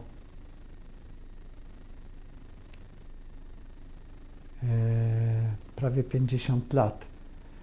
Że to nie jest taka łatwa ta praca jako mechanik samochodowy. To jest ciężka praca, trzeba wypełniać papiery, pisząc, gdzie się pisze, co on zrobił, które śrubki przykręcił, co zreperował. To było troszkę inne, więc on sobie szybko znalazł inną pracę w Sabie. To była praca w fabryce Saba, w Göteborgu, gdzie produkowano i skrzynki biegów, i silniki do Saba. Mieszkając w Sopocie, ojciec bardzo lubił technikę, się zajmował takimi technicznymi rzeczami, się nauczył pracować na obrabiarkach u jakiegoś znajomego inżyniera w okolicach Sopotu i w Sabie on dostał pracę przy obrabiarkach. Także on do końca swojego życia, do 90 lat, ojciec zmarł w 92 roku, on pracował w Sabie przy produkcji skrzynek biegu. Także mieliśmy dosyć częsty kontakt ze sobą, ja go spotykałem co tydzień. Później ojciec się pobrał z inną kobietą, którą poznał w Polsce tu w międzyczasie. To było o tyle może śmieszne, że ojciec był magistrem ekonomii politycznej. Także jego praca nie miała nic wspólnego z tą ekonomią. Niemniej ojciec się cieszył bardzo, bo oni pracowali nad bardzo nowoczesnymi historiami. Tam robili na przykład specjalne komponenty do silników do Saba, które były do tych pierwszych Saabów turbo. Wtedy rozpoczęto robić te turbosilniki. Saab był jednym z pierwszych na świecie, który to robił. Także to funkcjonowało bardzo dobrze, muszę powiedzieć. No i nie wiem, ja pamiętam, że kiedyś wspominałem, to musiał być koniec 70. lat. My nie mieliśmy żadnego obywatelstwa, byliśmy bez obywatelstwa i musieliśmy przeczekać okres 7 lat, żeby nam wolno było się ubiegać o szwedzkie obywatelstwo. No i jak też 7 lat minęło, ja coś spytałem ojca, czy może teraz jest czas złożenia podania o szwedzkie obywatelstwo. Mówię, poczekamy jeszcze. Ja mówię, dlaczego? Jak dostaniemy to szwedzkie obywatelstwo, to może chcesz do Polski pojechać? On mi powiedział wtedy, że ja powróciłem do Polski raz, to mi wystarczy. Także to całe nasze życie było takie z daleka od Polski, się pamiętało o Polsce, ale nikt z nas nie tęsknił jakoś do tego powrotu. To zakorzeniliśmy się w Szwecji, wszystko było po szwedzku. Moja siostra urodziła 2 synów, wnukowie, to się już zupełnie po szwedzku tylko z nimi rozmawiało. Także się zrobiło życie bardzo, bardzo szwedzkie. No, co tu jeszcze można dodać o... Czyli pana ojciec i siostra wyjechali... Równocześnie. Równocześnie, czy wspólnie z panem? Miesiąc po mnie. Oni przyjechali miesiąc po mnie. Tam po mnie jakieś były problemy z ich papierami. Ja pamiętam, że ja dostałem pozwolenie na wywiad z Polski dosyć szybko, podczas gdy ojciec nie dostał żadnych odpowiedzi. Właściwie składaliśmy podania równocześnie, także powinniśmy dostać pozwolenie równocześnie. I tutaj gdzieś koło placu Ujazdowskich był jakieś biuro, gdzie można było przyjść i się dowiadywać o tym, czy dostaliśmy pozwolenie na wywiad, czy nie. Wcześniej, zanim oficjalny list z tymi papierami przyszedł. Ja tam poszedłem i oni mi powiedzieli, że tak, pan dostanie pozwolenie. I ojciec przyjechał z Sopotu trochę później i też tam poszliśmy i on spytał. No mówi, no niestety ja tutaj nie mam żadnej odpowiedzi, pan nie dostał jeszcze tutaj żadnego pozwolenia. I ojciec mówi, jak to jest, syn dostał dużo wcześniej, dlaczego wy dzielicie rodzinę w ten sposób? No mówi, niestety ja nie wiem, nie mogę panu powiedzieć, jeżeli pan chce, to pan może pojechać, dam panu adres na Rakowiecką, pan może się dowiedzieć tam u nich dlaczego. Ojciec się ze złości powiedział, że nie, dziękuję, ja wiem, gdzie to jest, ja wiem, jak tam się jeździ, stamtąd nie wraca z Rakowieckiej. Także, nie wiem, te ostatnie dni przy wyjazdowcze, te tygodnie były bardzo takie rozjątrzone. To było dużo problemów, jakoś tak, dużo niechęci. Nie spotykało się już polskich przyjaciół, kolegów, nie rozmawiało się wtedy i się wyjechało. Także ojciec dostał pozwolenie na wyjazd miesiąc po mnie. Jak ja byłem w Asztrandzie, okazało się, że ojciec przyjechał. Mimo plotek, które ktoś mi tam przekazywał, że moi rodzice czy ojciec dostał pozwolenie, nie dostał pozwolenia, to okazało się, że ojciec dostał pozwolenie, przyjechał, był na innym obozie. I siostra i ojciec przyjechali do Göteborga. Siostra zaczęła pracować w angielskiej firmie British Leyland, a ojciec pracował już wtedy w Saabie. I po roku mieszkania w Kungsbacka on się przeprowadził z Kungsbacki do Göteborga i mieszkaliśmy koło siebie razem wszyscy. No nie wiem, co można jeszcze dodać takiego ciekawego, jakoś jak to. Trzeba opowiadać szybko, to człowiek zapomina wielu detali, tak, szczegółów. Bo ja chciałem jeszcze zapytać, trochę się cofnąć do początku i zapytać, bo Pan mówił, że w Szczecinie Państwo byli sami, to znaczy, bo jak rozumiem, chciałem zapytać o rodzinę i od strony mamy i od strony taty, to znaczy była rodzina ta w Palestynie, w Izraelu, tak? Był ten... No, czy była gdzieś jeszcze Właśnie Co się stało z co wiadomo rodziną? O rodzinie mamy i taty?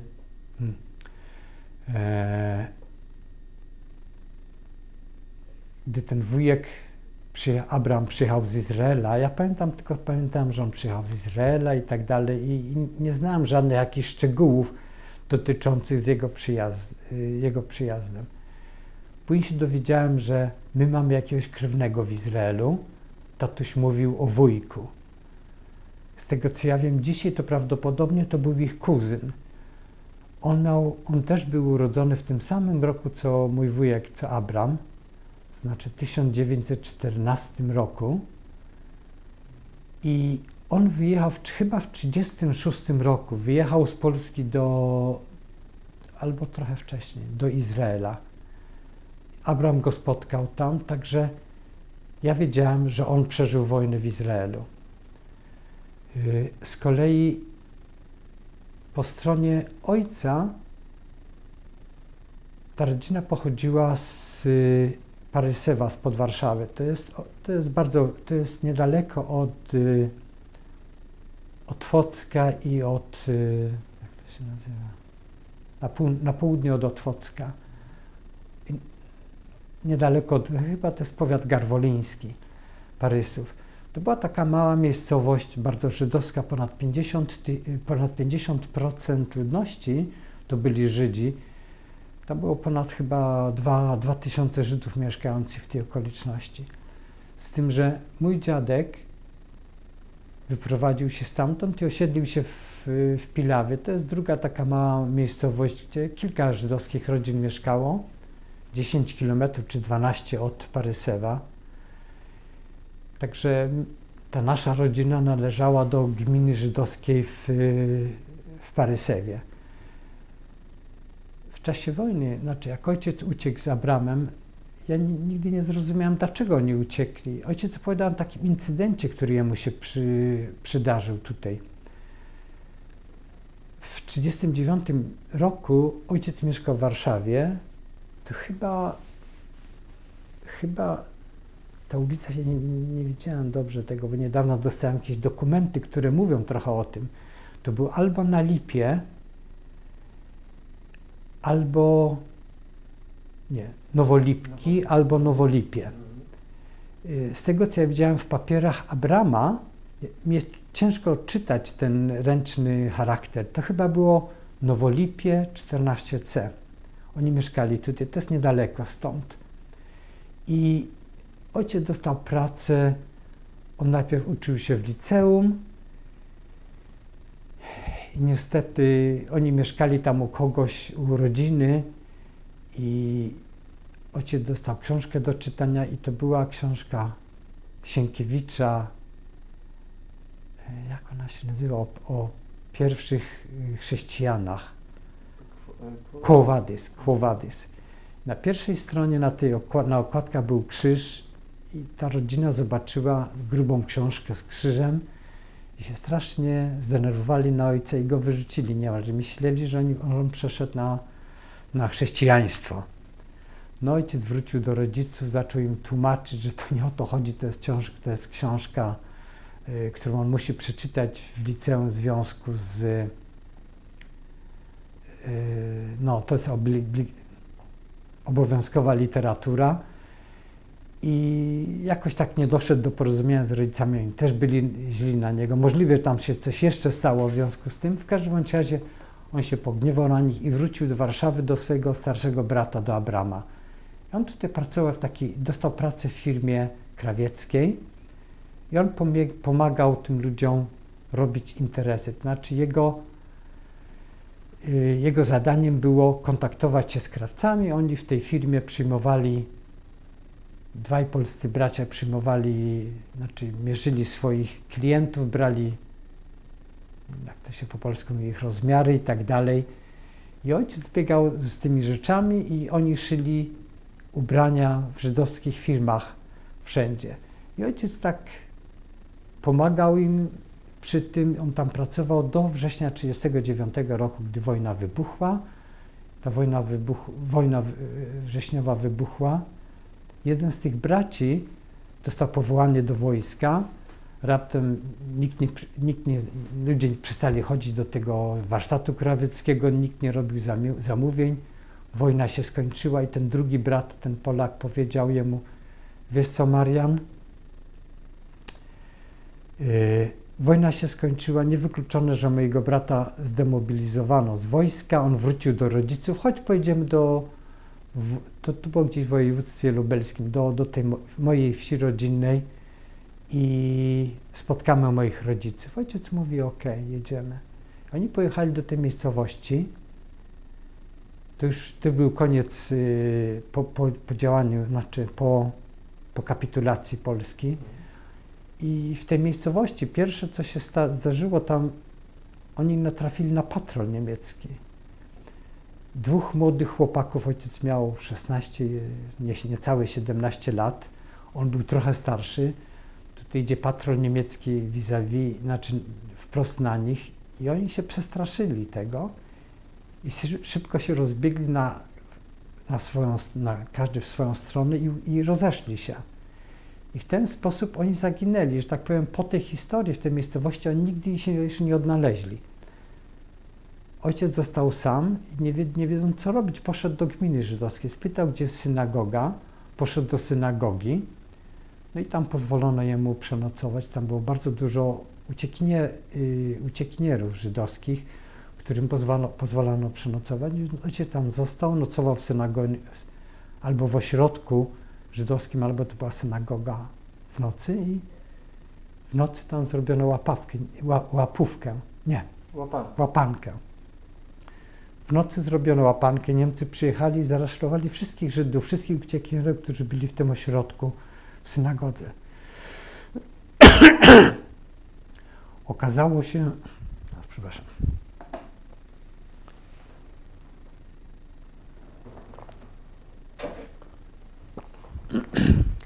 że tam były jakieś akcje wojskowe zrobione w tej okolicy i Niemcy postanowili zebrać zakładników i zaresztowali wszystkich Żydów i ich odizolowano w jakiejś szkole. I w pierwszej nocy, gdy ojciec tam nocował, to on zauważył, że ten wartownik niemiecki, który pilnuje tego miejsca, on zasypia, zasnął. I powiedział swoim znajomym: słuchajcie, możemy uciec, tam jest dziur w płocie. I oni nie. Powiedzieli: Niemcy tu mają porządek, będą problemy, jak oni odkryją, że uciekliśmy. I w związku z tym ojciec sam postanowił uciec. I zobaczył, jak ten wartownik zasnął, on uciekł stamtąd. Szybko na gapę przyjechał pociągiem z powrotem do Warszawy. Że tak powiem, nie interesował się spotkaniem z tymi znajomymi, z rodzicami tego szefa tego zakładu krawieckiego. Wrócił do Warszawy i spotkał swojego brata.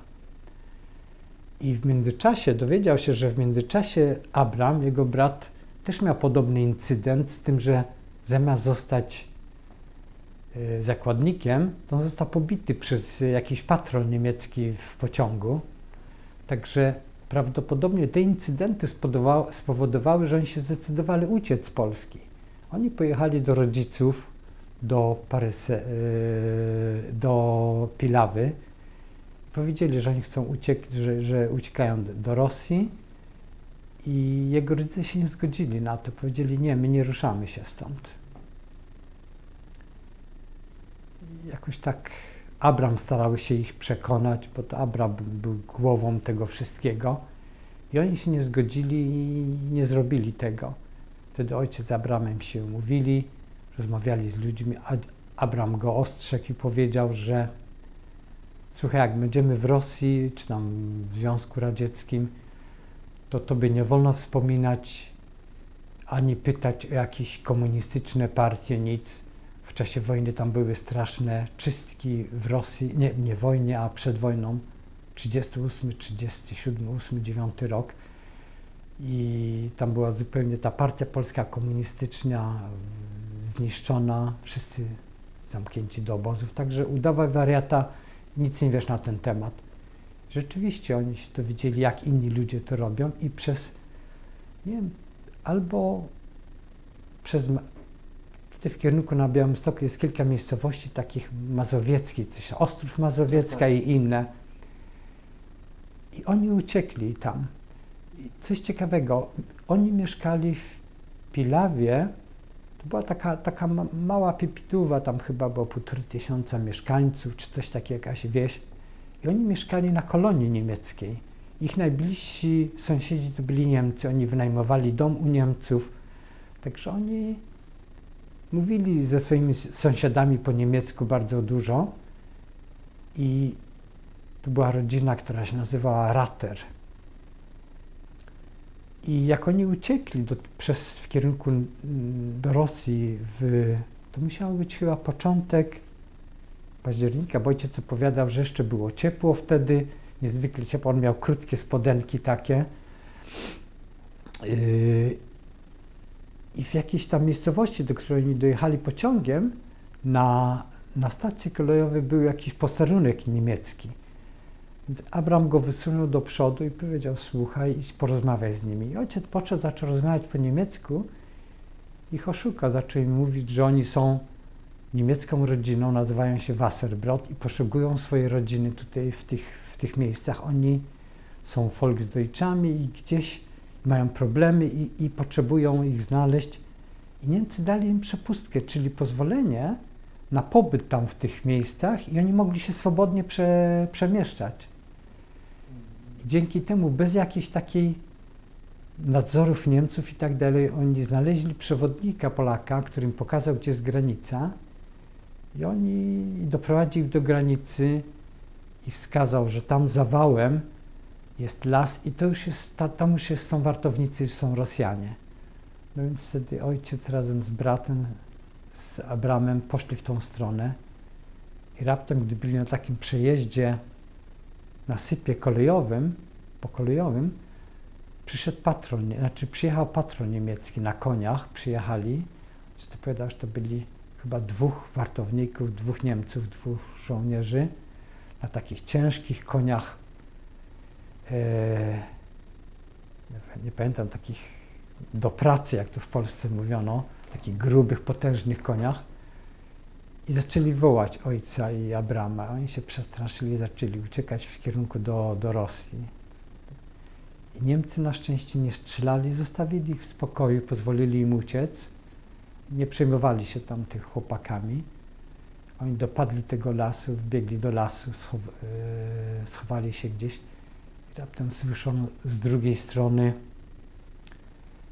głos, który ich zatrzymał. Ojciec się odwrócił, mówi, się przestraszył. Raptem zobaczył żołnierza z długim karabinem, z taką piką. Miał czapkę taką, jak powiedzieć, taką ostrą do góry. I on zobaczył taką pikę też na czapce tej, to pomyślał, że to są Niemcy, bo on przypominał sobie, że widział takie hełmy niemieckie z okresu I wojny światowej i widział, takie piki były na tym, czy czubki na tych hełmach. Był przekonany, że Niemcy ich złapali. No okazało się, że to byli Rosjanie. Ten żołnierz kazał im się położyć na ziemi i oni leżeli parę godzin, aż przyszła zmiana warty. Gdy ta zmiana warty przyszła, to ten wartownik ich zabrał i zawieziono na posterunek tam do tego komandira. I wtedy z nimi zrobiono przesłuchanie. Jakiś oficer, lejtnant zrobił z nimi przesłuchanie, skąd wy jesteście, co tu robicie. Oni mieli też szczęście. Okazało się, że ten oficer rosyjski był Żydem z pochodzenia. I po zrobieniu przesłuchania on się zorientował, że to są chłopcy, którzy uciekają po prostu. To powiedział: słuchajcie, zrobimy w ten sposób, tu są wasze zeznania z tego przesłuchania, ja to porwę, nikomu nie mówcie, żeście mieli ze mną przesłuchanie. Za chwilę odjeżdża stąd ciężarówka z żołnierzami tu do większego miasteczka. Pójdźcie tam jest dużo uciekinierów polskich i powiedzcie, żeście uciekli z Polski 2 tygodnie wcześniej i tutaj się poniewieracie i nie wspominajcie o tym. Więc oni wsiedli do tego samochodu razem z tymi żołnierzami, pojechali do tego większego miasteczka. Tam odnaleźli jakiś komitet uchodźców, który ich zarejestrował. Oni opowiedzieli całą tą historię no i w ten sposób, że tak powiem, oni przekroczyli tą granicę niemiecką i rosyjską nielegalnie i bez żadnych konsekwencji. Ja słyszałem o wielu osobach, którzy uciekali, o przypadkach, gdy nawet 3 razy żołnierze rosyjscy zawrócili tych uciekinierów do Polski. Także oni mieli straszne szczęście. Prawdopodobnie to, że on był z pochodzenia Żydem, też pomogło im. On im to wszystko przebaczył i oni w ten sposób zrobili się uciekinierami w Rosji. A czy utrzymywał właśnie Pan kontakt no jak rozumiem, utrzymywał Pan kontakt z kolegami z Polski po emigracji, po wyjeździe? Tak, z tym, że to był dosyć w ograniczony sposób. W ogóle, jeżeli można, to chciałbym jeszcze opowiedzieć trochę o tych sprawach rodzinnych, bo tak się zagalopowałem, że tak powiem, w jednym kierunku i zapomniałem. Skończę z tymi cukierkami. W każdym bądź razie po stronie ojca i ojciec i jego brat uciekli do Rosji i tam drogi ich się rozeszły. I w czasie pobytu w Rosji ojciec opowiadał, że kiedy wspominał mi, że będąc w jakiejś miejscowości, na jakiejś stacji kolejowej, spotkał kogoś znajomego z Polski, z ich rodzinnych stron. I ta osoba powiedziała ojcu, że jego siostra jest w Rosji, że ona uciekła też do Rosji. Ojciec nic o tym nie wiedział. To prawdopodobnie musiało być w 1940 roku i to był jakiś taki ślad, jedyny ślad, który on miał po tej rodzinie swojej. On pamiętał o tym, że jego siostra była, on starał się ją odnaleźć i niestety nigdy jej nie odnalazł. Po powrocie do Polski, po wojnie, oni starali się odnaleźć przez Czerwony Krzyż i nie wiem, prawdopodobnie przez rosyjski, przez odpowiedni organ tam w Związku Radzieckim i oni nigdy nie odnaleźli tej siostry. I dopiero 3 lata temu ja byłem tu w muzeum i po powrocie do Szwecji, do domu, postanowiłem przejrzeć jeszcze raz informacje w Yad Vashem na internecie, czy nie znajdę jakiegoś nowego dokumentu ewentualnie o rodzinie. I wtedy znalazłem ciekawy dokument, mianowicie tam była informacja na temat mojego dziadka, który nazywał się Jankiel Wasserbrot, który mieszkał właśnie w Pilawie i większość informacji, która była w Yad Vashem, pochodziła z książki pamiątkowej, którą mieszkańcy z Parysewa wydali na temat swojej gminy, o starym życiu i tak dalej. I to wszystkie wspomnienia, znaczy ślady w Yad Vashem pochodziły z tej książki. Drugi ślad pochodził z Göteborga. W Göteborgu wystawiono pomnik osobom, które zginęły w czasie wojny, w czasie Holokaust. I ja wspomniałem o tym, że mój dziadek po stronie ojca i znaczy Jankiel, jego żona Gitla i ich syn Wolf zginęli. Nigdy nie wspominałem o tej siostrze, bo pomyślałem sobie, że to nie jest w zasadzie tak 100% Holokaust, jeżeli ona zginęła w czasie wojny w Rosji. No i po powrocie do Göteborga, po wyjeździe stąd, po powrocie zacząłem szukać jeszcze raz informacji i znalazłem jeszcze jedno zameldowanie w Yad Vashem osoby, która zginęła w czasie wojny, która się nazywa Jankiel Wasserbrot. To było zameldowanie kogoś z Rosji, który mówił o swoim dziadku, Jankiel Wasserbrot. Ja więc ściągnąłem sobie kopię tego zgłoszenia i znalazłem wiele rzeczy, które przypominały mi o dziadku w tym zgłoszeniu. Niektóre informacje były inne, na przykład o tym, że on był bardzo bogaty, że miał fabrykę w Łodzi, jakieś domy do wynajęcia tutaj w Warszawie, warsztaty krawieckie. To się nie zgadzało oczywiście, ale jakieś inne takie fakty strasznie mi przypominały o tym dziadku. I co było ciekawego, ojciec zawsze nazywał swojego ojca Jakow, czyli po hebrajsku Jakub, i on sam, jak on mówił o sobie, zauważyłem, że on nazywał się Jankiel. Także jak ona wspominała o Jankielu Wasserbrocie, to jakoś brzmiało tak bardzo blisko i zacząłem przeglądać te papiery po nocy, którą nie mogłem przespać. Postanowiłem napisać list do Moskwy, do Rosji. No i za pomocą Google Translator i tam innych pomocy napisałem kilka zdań i prosiłem o skontaktowanie się z nimi, wysłałem taki list. No i czekałem tydzień, myślę, powinien otrzymać odpowiedź. Drugi tydzień, trzeci, nikt nie odpowiada. I po 6 tygodniach postanowiłem nawiązać kontakt z miną żydowską w Moskwie. Myślę sobie, prawdopodobnie oni mi pomogą. Na szczęście spotkałem koleżankę, która miała jakąś rodzinę, kuzynów w Rosji.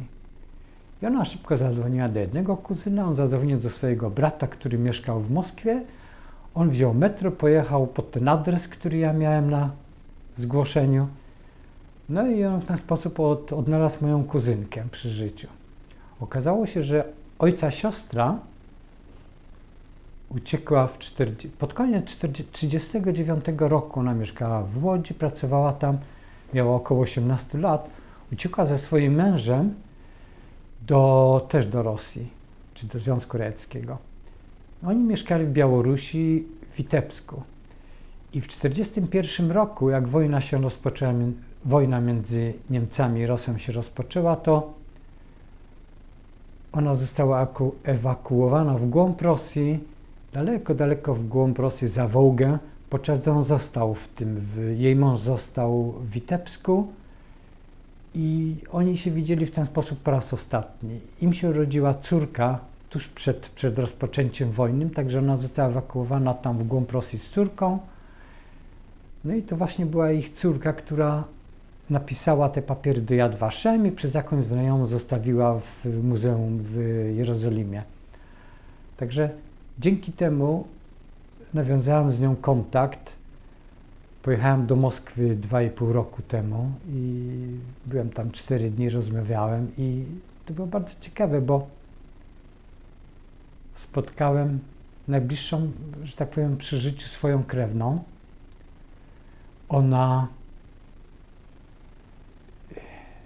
Nigdy nie mogłem zrozumieć, jak to się stało, że oni się rozminęli. Ojciec poszukiwał rodziny w Rosji, nigdy ich nie odnalazł. Według Eleny, jej mama, która się nazywa Rivka Leja Wasserbrot, też poszukiwała ojca i nigdy go nie odnalazła.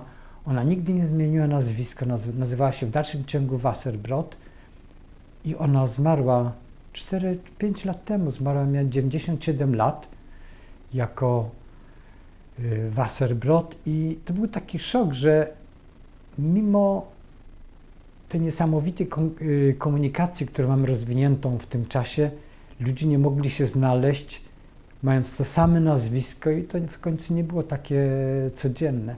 Także trzecią osobą, jakąś taką bliską z rodziny, która przeżyła tą wojnę, to była Regina, czyli Rivka Leja Wasserbrot. Teraz mam kontakt z tą rodziną.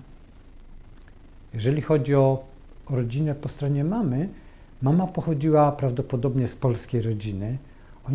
Ona się urodziła pod Lwowem i w czasie wojny została ewakuowana, wyszła za mąż za kogoś i była też wywieziona tam na wschód Rosji, gdzie poznała ojca. Po powrocie z powrotem oni się poznali, przyjechali do Polski.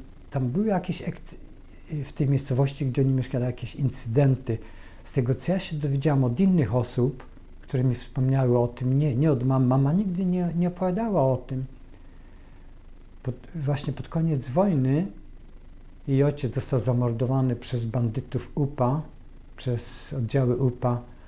Gdzieś tam pracował przy kolei czy coś takiego i oni przyszli, kazali mu zrobić coś, pomóc wysadzić tory kolejowe czy coś takiego. On odmówił, jego rozstrzelali. 6 miesięcy później umarła jego żona, znaczy moja babcia. Także te historie też się dowiedziałem przez inne osoby. Mama nigdy nie mówiła o tym, jakoś nie odważyła mówić o tych historiach. Ona nigdy nie mówiła o tych historiach swoich rodzinnych, co się stało, gdzie, jak. I to jest jeszcze jakiś taki inny incydent, o którym ja wiedziałem i nie wiem, był też taką tajemnicą rodzinną w jakiś sposób. Nie wiem dlaczego. No, jeśli chodzi o, nie wiem, może o te czasy szwedzkie, Tak. czy jeszcze bardziej interesujące są te To znaczy, lata w Polsce. Tylko chciałem zapytać jeszcze, no właśnie w Polsce, czym się mama zajmowała zawodowo? Więc mama była buchalterem, ona pracowała w kilku miejscach, tam prowadziła rachunki w miejscach, gdzie robiono jedzenie i tak dalej. Ona wyliczała te wszystkie historie. Była takim księgowym zwykłym. Podobnie wtedy też w Jabłonnie, w Panie, gdzie ona pracowała, ona robiła podobne jakieś historie, takie kalkulacje, także ona nie była żadnym kierownikiem, żadnym dyrektorem, żadnym ministrem, ani nic takiego. Także prowadziła zwykłe rachunki w przedsiębiorstwach. A jak ona reagowała na emigrację Pana? No więc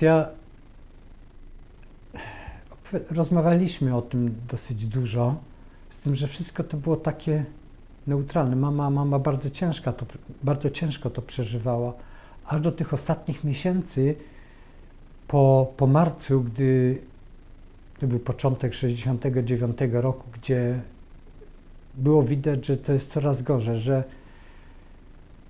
mama zdawała sobie z tego sprawę, ja kończę studia lada dzień i prawdopodobnie pracy nie dostanę. Mama widziała sama, ona starała się dostać pracę w innych miejscach, jej odmawiano pracy tam, znaczy przyjmowano podania i tak dalej, ale nigdy nie dostała nowej pracy. I mama zdawała sobie z tego sprawę, że wszystkie nasze jakieś możliwości się zamknęły. Ja pamiętam, wtedy powiedziała mi, gdy ja powiedziałem, że ja chcę wyjechać, to ona powiedziała, masz rację, wyjeżdżaj, bo oni tobie tu żyć nie dadzą. I to było jakieś takie bardzo tragiczne. Ona, nie mówiąc nigdy, w ogóle nie rozmawialiśmy na temat jakichś antysemityzmu czy innych historii w Polsce.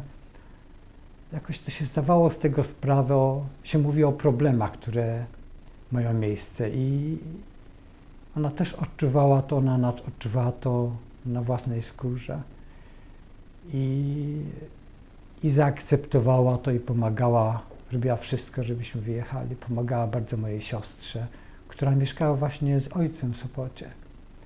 Ja mieszkałem z mamą tutaj, oni mieszkali w Sopocie, także to było trochę tragiczne, jej było bardzo ciężko, ale ona robiła jakoś tak wszystko. Ona nigdy żadnym negatywnym słowem nie krytykowała naszej decyzji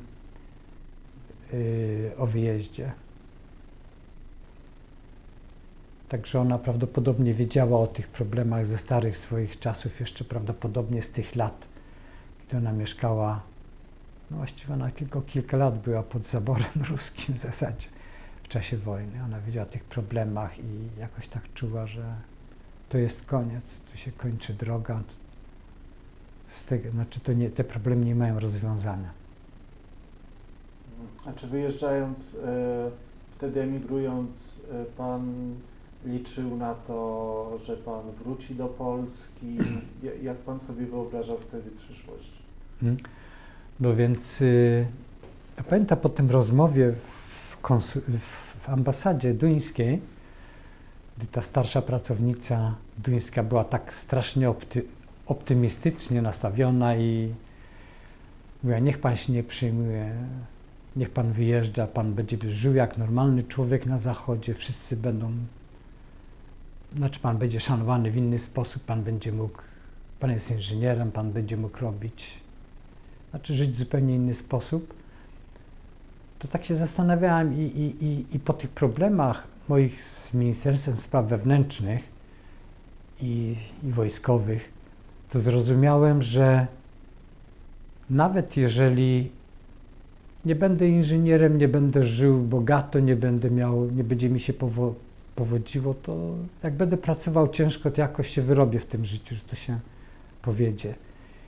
I po przyjeździe do Szwecji, gdy wyjeżdżając z Polski, to byłem bardzo taki rozczarowany i to wyczucie było takiego bardzo głębokiego zawodu. To, co się stało, jakoś się odczuwało, wszyscy mówili, ty nie jesteś stąd, to nie jesteś nasz, Żydzi są tchórzy, Żydzi są tacy inni i jakoś to było takim ogromnym, głębokim rozczarowaniem, że człowiek nie zastanawiał się nad tym, czy wrócę, czy nie. Z drugiej strony wjeżdżałem do Szwecji, to było bardzo blisko Polski i to tak podświadomie się zdawało sprawę, że w którymś dniu tu się przyjedzie z powrotem do Polski, zobaczy się stare miejsca, stare śmieci, znajomych, kolegów, przyjaciół. Jakoś się miało to podświadomie, te historie, znaczy te myśli. Z drugiej strony, jak się przyjechało do Szwecji, się rozpoczęło po roku nowe życie, studia, zaczęło się pracować trochę tu, tam. Ja zacząłem pracować na Politechnice bardzo szybko, w naszej katedrze. To wiadomość, znaczy te myśli o Polski zupełnie zostały zamrożone. Nic się nie myślało na ten temat. W Polsce się rozpoczęły różne wewnętrzne wojny, te historie Zagierka w Gdańsku i tak dalej. I jakoś tak ja pamiętam, że moja mama przyjechała, dostała pozwolenie na przyjazd wtedy, mimo tych wojen, przyjechała i zaczęła opowiadać o jakichś bardzo ciężkich warunkach, tych stanach wojennych, gdzie i bardzo ciężko było kupić jedzenie. Ona przywoziła jakieś wytwory z sobą, ja miałem dostęp do wszystkiego, ona mi wszystko przywoziła, te drobne rzeczy z sobą i to były takie ubogie rzeczy, których nigdy nawet w Szwecji nie kupił.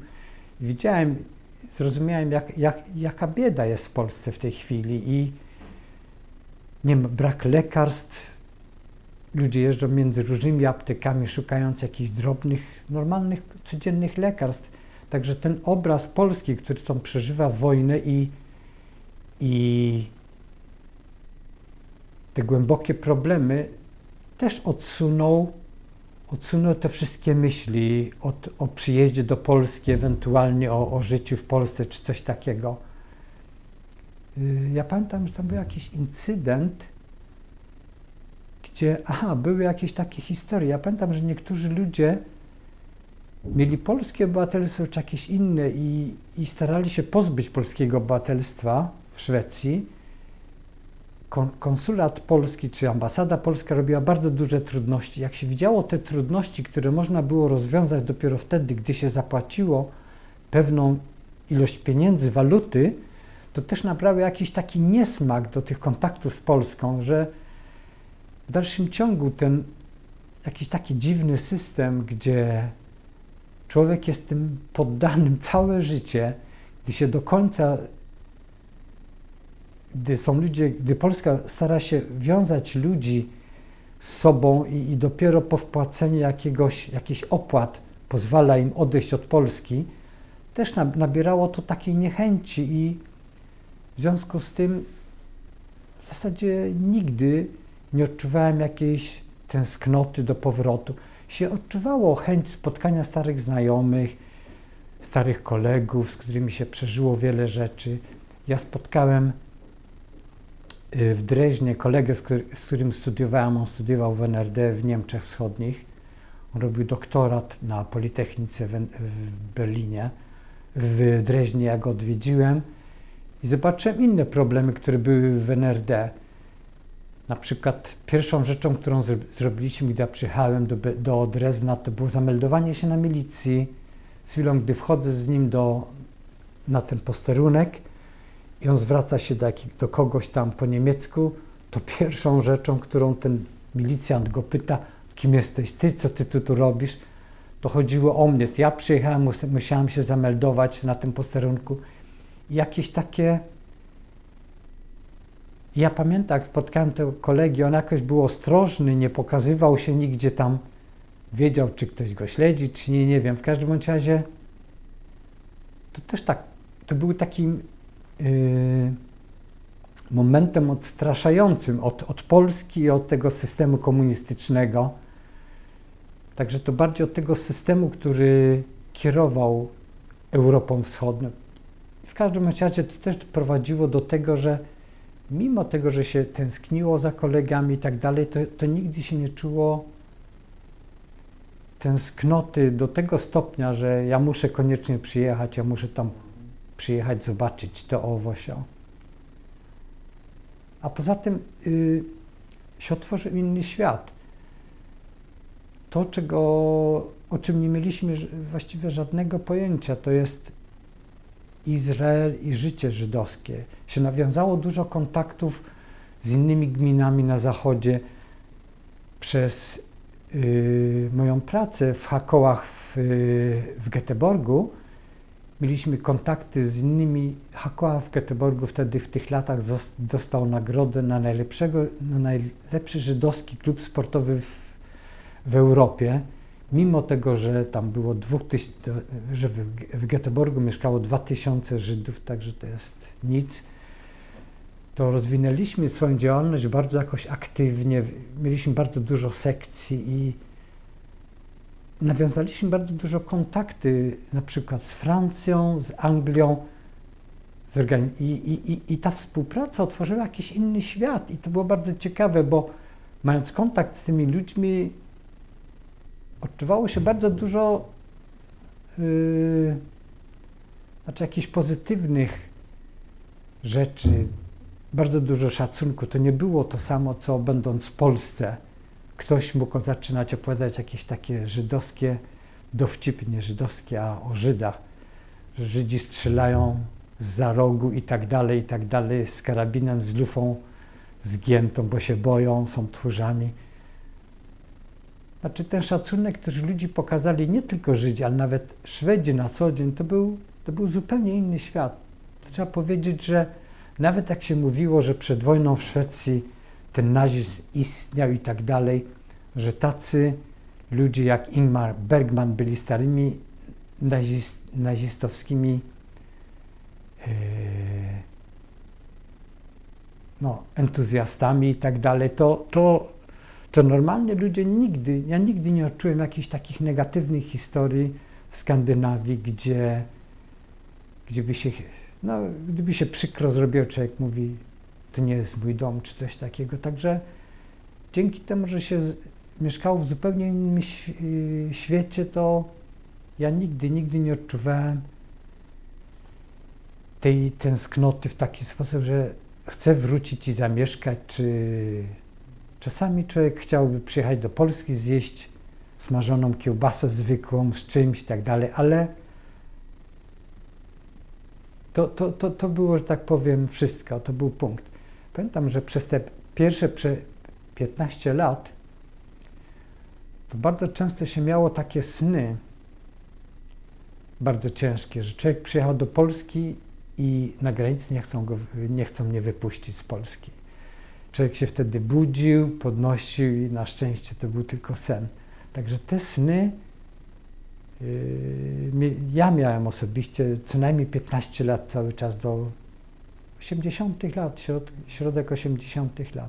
Wtedy sobie przypomniałem, że na przykład Marysia, żona mojego ojca, wspominała o tym, że ojciec jak się budził też bardzo często, to w nocy się potrafił budzić spocony, cały mokry. Jemu się wydawało, że jest wojna, że on się budzi w czasie wojny, że coś się dzieje, jakieś rzeczy, które on przeżył i że też mu to się bardzo często powtarza, że do 90 lat całe życie to było. Tak samo ja miałem te sny, z tym, że chyba gdzieś tak po 1985 roku to się zaczęły te sny kończyć i się zaczęło takie bardziej normalne szwedzkie życie. Tym bardziej, że wtedy to już się miało pracę, człowiek był zaakceptowany tu, tam, także nie, jakoś tak się już nie myślało, że ja jestem z Polski, a nie stąd. A proszę powiedzieć, no bo Pan opowiadał 68, 69 rok o tych sytuacjach tak naprawdę kreowanych przez władze, tak, związane choćby z tym wojskiem i tak dalej. Czy to, co się działo w 68 roku i potem dla Pana zmieniło też jakby obraz jakoś polskiego społeczeństwa? Czy to dla Pana było, znaczy po prostu wprost rzecz ujmując, czy Pan odczuwał, że to jest akcja odgórna w ogóle, czy to czy jakby odkryło się polskie społeczeństwo? Jak Pan to odczuwał wtedy?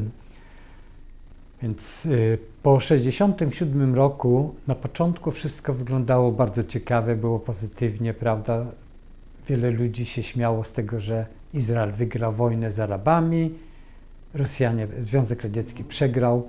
Ja pamiętam na studium wojskowym mieliśmy jakiegoś kapitana, czy to był major, który się śmiał i mówi, nasi Żydzi to ci, którzy wygrali wojnę, to właśnie ci, my żeśmy ich uczyli walczyć, z Polski przyjechali.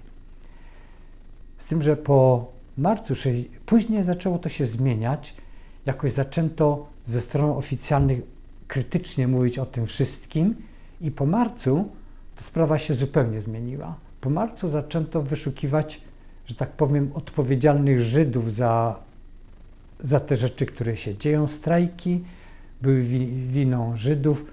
Oficjalnie nazywano nas nie Żydami, a syjonistami. Te wszystkie napisy syjoniści do Syjamu i tak dalej, jakieś takie wulgarne historie. To się odczuwało, że to jest ze strony rządu. Z drugiej strony, gdy to się odbywało, ludzie milczeli. Ja pamiętam, że na moich studiach nikt nigdy ze mną na ten temat nie rozmawiał, nie krytykował tych wydarzeń. Się mówiło o tym, że to jest niedobrze i tak dalej, ale krytykowano, ludzie krytykowali może tą stronę, że rząd polski atakuje ludzi, którzy domagają się wolności, czy mówią o demokracji. Nikt nigdy nie krytykował tego rządu polskiego, czy władz polskich za to, że oni atakują Żydów, że wyciągają listy z nazwiskami żydowskimi ludzi, którzy biorą czynny udział w tej rewolucji, czy tak dalej. I właśnie ten moment, gdy zabrakło tego poparcia, spowodował, że jakoś człowiek się czuł bardzo samotny. Wiadomo było, że jeżeli ktoś po mnie zapuka raptem w moje drzwi i mnie zaresztuje, to nikt się nie będzie tym przejmował. Dla społeczeństwa polskiego jakoś los Żydów jest obojętna. Byli ludzie, którzy bardzo wyraźnie pokazywali swoje negatywne stanowisko do Żydów. Ja pamiętam, w mojej drużynie ktoś opowiadał, jeden z kolegów, który był prokuratorem w jednym miasteczku podwarszawskim, opowiadał, że jego wujek opowiadał, że po wojnie spotkał Żyda, który mu powiedział wprost, że my wrócimy, będziemy mieli władzę w Polsce.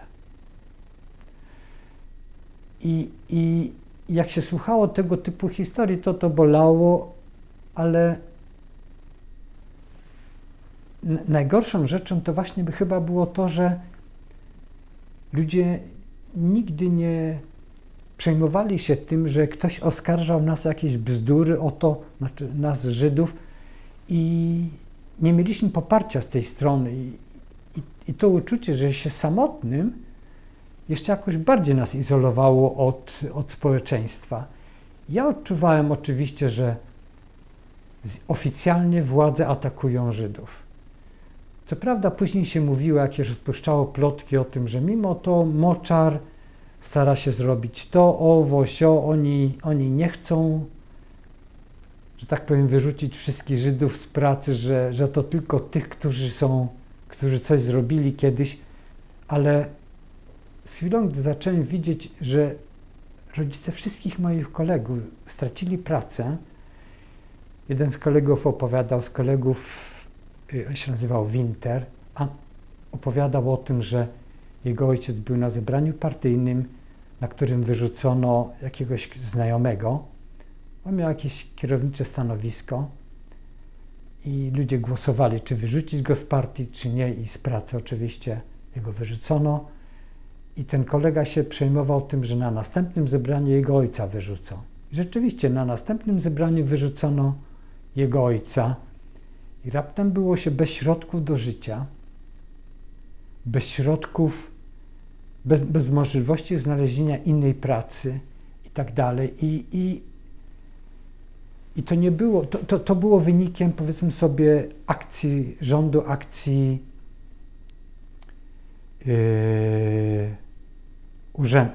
urzędów różnych, prawda?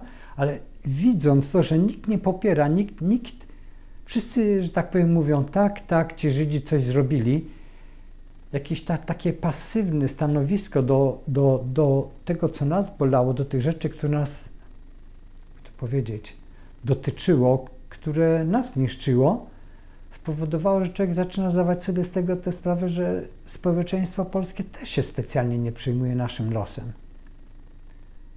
Oczywiście wtedy były jakieś takie sytuacje, że ludzie potrzebowali mieszkania, miejsca pracy. Jak się mieszkanie zwolni pożydowskie, to może ja dostanę. I my to widzieliśmy, takie rzeczy, i to wydawało w pewnym sensie ocenę środowiska, a nie ocenę władz, prawda? Także jeżeli chodzi o ludność, o ludzi w Polsce, to ludzie byli bardzo pasywni i ja nigdy nie odczułem jakiejś takiej sympatii związane z tym, że na przykład twoja mama nie dostaje pracy, że to niestety ci ludzie, którzy decydują o tym, są tacy, owi. Wszyscy milczeli, nikt nie mówił na ten temat, także to się czuło się, że to, co urzędy robią, władza robi, to pasuje w jakiś sposób ludności na co dzień. Także... Ale odczuwał Pan, bo Pan mówi o postawie biernej, a czy odczuwał Pan też, czy był Pan świadkiem postawy czynnej, jakby wykorzystywania tej sytuacji właśnie? Ja nie odczuwałem tego bezpośrednio. Odczuwałem to może w inny sposób, widząc, że znajomi zaczynają inaczej mówić o tym, owym. Pamiętam, że gdy byłem w jakimś miejscu, żeby otrzymać stempel na papierach, że ja nie posiadam żadnego mieszkania, te papiery były mi potrzebne do otrzymania pozwolenia na wyjazd z Polski. To ja dostałem stempel na papierze od kogoś, kogo ja znałem dosyć niedobrze. To była starsza osoba, którą spotykałem od czasu do czasu, która się zawsze pytała, co u ciebie słychać. Jakoś tak bardzo pozytywnie odnosiła się do mnie. To on z chwilą, gdy mi postawił ten stempel i tam rozmawiał ze mną, on używał zupełnie innych tonów w tej rozmowie. I tak się złożyło, że gdy wyszedłem z tego biura, okna z tego biura były otwarte i tam w tym biurze siedziało kilka osób i stojąc pod tym biurem słyszałem przez te otwarte okna jego komentarze, który opowiadał tym wszystkim swoim kolegom w pracy, że on niestety musiał używać tego rodzaju tonu, takiej szorstki i tak dalej, bo rząd w Polsce się stara stworzyć niby trudności, żeby ludzie, którzy chcą wyjechać, żeby się jeszcze raz opamiętali, czy rzeczywiście oni powinni wyjechać, czy nie. Także widziałem tego rodzaju może historię, że ludzie mieli podwójne oblicze. Z jednej strony byli przyjaciółmi czy znajomymi kiedyś, później to się zmieniło, się zrobili bardzo szorstcy. Na przykład mimo tego, że mój tatuś mieszkał w Sopocie, on należał tam do komórki takiej partyjnej. Jemu zażądano o niego na jakimś zebraniu, żeby on podpisał papier potępiający Izrael. I ojciec odmówił podpisania tego papieru. I to mu dali spokój, dali mu, że tak powiem, wolny czas do następnego zebrania i na następnym zebraniu jeszcze raz to zażądali i ojciec odmówił i wtedy oni mieli przygotowane papiery z zarzutami do ojca, że on jest czołowym syjonistą na Wybrzeżu Gdańskim, że on powodował to, owo, sio, że on oszukiwał na przykład władzę. Kiedyś pisał o tym, że, znaczy mój ojciec podając w swoim życiorycie wspominał o tym, że jego ojciec był, jak to się mówi po polsku, Kaufmann, czyli kupcem, a teraz podaje coś innego, że jest różnica, że jest fałszywym. Jakiś masę takich zupełnie nielogicznych i śmiesznych zarzutów. Jemu zarzucano to, wyrzucono go z partii. Ojciec wziął swoją legitymację partyjną, oderwał zdjęcie w tej legitymacji, porwał legitymację na kawałki, rzucił im na stół i wyszedł stamtąd. Ja pamiętam, że po tym wydarzeniu wszyscy znajomi ojca zaczęli go unikać. Wszyscy oprócz jednej osoby. To było bardzo śmieszne. Do tego stopnia, że jak ojciec szedł pewną ulicą, jakiego bardzo bliski znajomy szedł z przeciwnej strony, to po to, żeby nie rozmawiać z nim, on szybko skręcał w jakąś uboczną ulicę i szedł w inny sposób, żeby po prostu nikt nie widział, że on z ojcem rozmawia. Znaczy wszyscy robili w ten sposób, oprócz jednej osoby. Ta osoba była w Sopocie, tam Zenon Bancer się nazywał. On był chyba przewodniczący Rady Narodowej w Sopocie. Ojciec jemu pomagał pisać pracę magisterską. On był też ekonomem. Ojciec im bardzo aktywnie pomagał. Oni zrobili razem tą pracę dla Zenona. On wprost przeciwnie, przychodził do nas do domu i był bardzo koleżeński. I ojciec podejrzewał, że on jest po prostu wysyłany przez jakieś władze po to, żeby donosić na niego, co się u nas w domu dzieje, czy u ojca w domu się dzieje. Także wszystkie jakieś kontakty z ludźmi się urwały, oprócz tego jednego kontaktu. I ja podejrzewam, że ludzie nie byli zmuszeni do tego, że po prostu każdy się obawiał o to, że jak on będzie miał kontakt z tą osobą, którą wyrzucono z partii i tak dalej, że się podpadnie, że się będzie miało problemy, że nie będzie się awansowało. Także ludzie wybrali tą drogę, że tak powiem, na ochotnika. Nikt ich do tego nie zmuszał, prawda? I to było coś podobnego prawdopodobnie tutaj. I słuchając tych wszystkich opowiadań, ja pamiętam, że ojciec się musiał wyżyć po tych historiach i pisał jakieś tam zaskarżenia, że wy żeście źle potraktowali, że to bzdury, że to jest nieprawda, te wszystkie zarzuty. I ojciec strasznie to przeżywał. Ja sobie wtedy też zdałem z tego sprawę, że jeszcze 2-3 miesiące gdy zostaniemy tutaj, ojciec dostanie ataku serca, on nie przeżyje tego poniżenia i tych innych historii. I on później ożenił się z Marysią. Jego żona była naczelnikiem chyba oddziału pracy, czy też w Gdańsku, w Wojewódzkiej Radzie Narodowej. I też robiono problemy później po tych historiach. Także to nie były tylko problemy, że tak powiem, które stworzyła instytucja, to były też problemy, które ludzie robili bojąc się albo, nie wiem. Stosunek ludzi się bardzo też zmienił do nas prywatnie.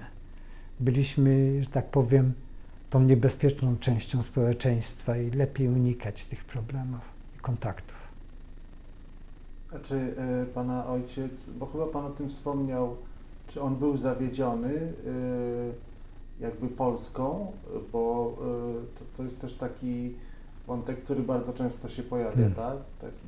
Tak. W tej generacji, czyli że on wrócił pan mówił, że on wrócił do Polski i że nie będzie drugi raz. Już raz wróciłem do Polski. Tak, no właśnie. Czy on był, czy to było dla niego też zawód jakby nad czymś, no nad tą Polską, którą on myślał, że będzie lepsza jednak po wojnie. Więc ja podejrzewam, że to było bardzo głębokie rozczarowanie z tym, że on to przyjął w zupełnie inny sposób niż ja. Ja czułem to jako takie rozczarowanie. Ja to przeżyłem po raz pierwszy. Dla mnie to było coś, czego się nie spodziewałem. Ja w ogóle nie wiedziałem, że coś takiego może istnieć, podczas gdy on przeżył pewnego rodzaju rozczarowanie tuż przed wojną, w czasie sanacji. Na przykład ojciec opowiadał, że jego młodszy brat Wolf, który prawdopodobnie zginął z rodzicami w getcie, czy w Treblince później w 1942 roku. Jak ojciec przyjechał, wrócił do rodziców z Warszawy, to mu pokazywał, on miał 13 lat wtedy ten Wolf. Mówi, słuchaj, tutaj są bandy, które nas szantażują, które nas biją. Pokazał ojcu, ja muszę mieć taki scyzoryk tutaj w kieszeni, bo gdyby coś mi się stało, muszę się bronić. Także nawet w tych 30 latach była taka sytuacja antyżydowska w czasie senacji. Nawet te młode dzieci czuły wyraźnie, że to, że ich gdzieś ktoś bije na ulicy, to jest związane z tym negatywnym spojrzeniem na Żydów. Także jak ojciec, ja podejrzewam, właśnie spytałem kiedyś ojca, jak to wyglądało po twoim powrocie, dlaczego ty nie wyjechałeś z Polski? Bo na przykład ojciec wspominał o tym, że jak były historie w Kielcach, czyli pogromy w Kielcach w 1946 roku, to było na początku lata chyba w lipcu, miesiąc przed moimi urodzeniami, to był lipiec. To ojciec mówi, że tam szybko pojechał zobaczyć, co się stało. Także ten nastrój i świadomość o tym nastroju istniała cały czas. I mimo tego być może, że ojciec wierzył o tym, że to się może uspokoić, że to potrzeba 10 lat, 15, 20, to jednak ja czuję, że ojciec wierzył o tym, wierzył w to, że te historie się kiedyś zmienią w Polsce, że sytuacja będzie inna. I pierwszy jakiś taki zawód to były po październiku 1956 roku, gdy też zaczęto mówić o tym, że Żydzi są winni takich wydarzeń innych. Z tym, że wtedy chyba nie wyrzucano, ja nie wiem, byłem za młody, żeby pamiętać, w takiej skali, w takiej ilości ludzi z pracy, jak po marcu. Także gdy te historie się stały po marcu, to widziałem, że ojciec był bardzo, że był może nie zawiedziony, ale on wiedział, co on robi. On wiedział, że ja muszę zrobić w ten sposób, że to nie będzie nigdy lepiej. Także to może nie jest rozczarowanie, ale jakiś taki świadomy z jego strony był krok, że tu nie będzie lepiej, to się nie poprawi. I tak wspomniałem, później, gdy mieliśmy wziąć szwedzkie obywatelstwo, ja go spytałem, czy rzeczywiście nie chcesz pojechać, to chyba był 78 rok. Czy chcesz pojechać do Polski, zobaczyć, jak tam jest? On mówi, nie, ja już wróciłem do Polski raz. Także to nie było tęsknota, to było jakieś takie świadome uczucie z jego strony, jak gdyby tam nie mam co robić po prostu. To nie był jakiś taki krok. Znaczy, nie była tęsknota, to nie była ani obawa, po prostu ta część życia jest zamknięta i skończona. Czyli i tata do śmierci do Polski nie przyjechał? Nie. Ja przyjechałem, moja mama była chora, kiedy to było? Ja bardzo długo nie przyjeżdżałem do Polski, dopiero chyba 20 lat, gdzieś pod koniec 80 lat po raz pierwszy przyjechałem do Polski. Pamiętam, byłem w Warszawie, mama leżała w szpitalu. Mi było bardzo ciężko, ja nie potrafiłem otworzyć ust i rozmawiać z ludźmi na ulicy. To była jakaś taka sytuacja, że ja się bałem, ja nie mogłem z siebie słowa wydostać. Z pewnymi znajomymi rozmawiałem i to wszystko. I będąc z wizytą w szpitalu, tam zobaczyłem, ktoś leżał, ludzie chorzy leżą na łóżkach w przejściach między salami.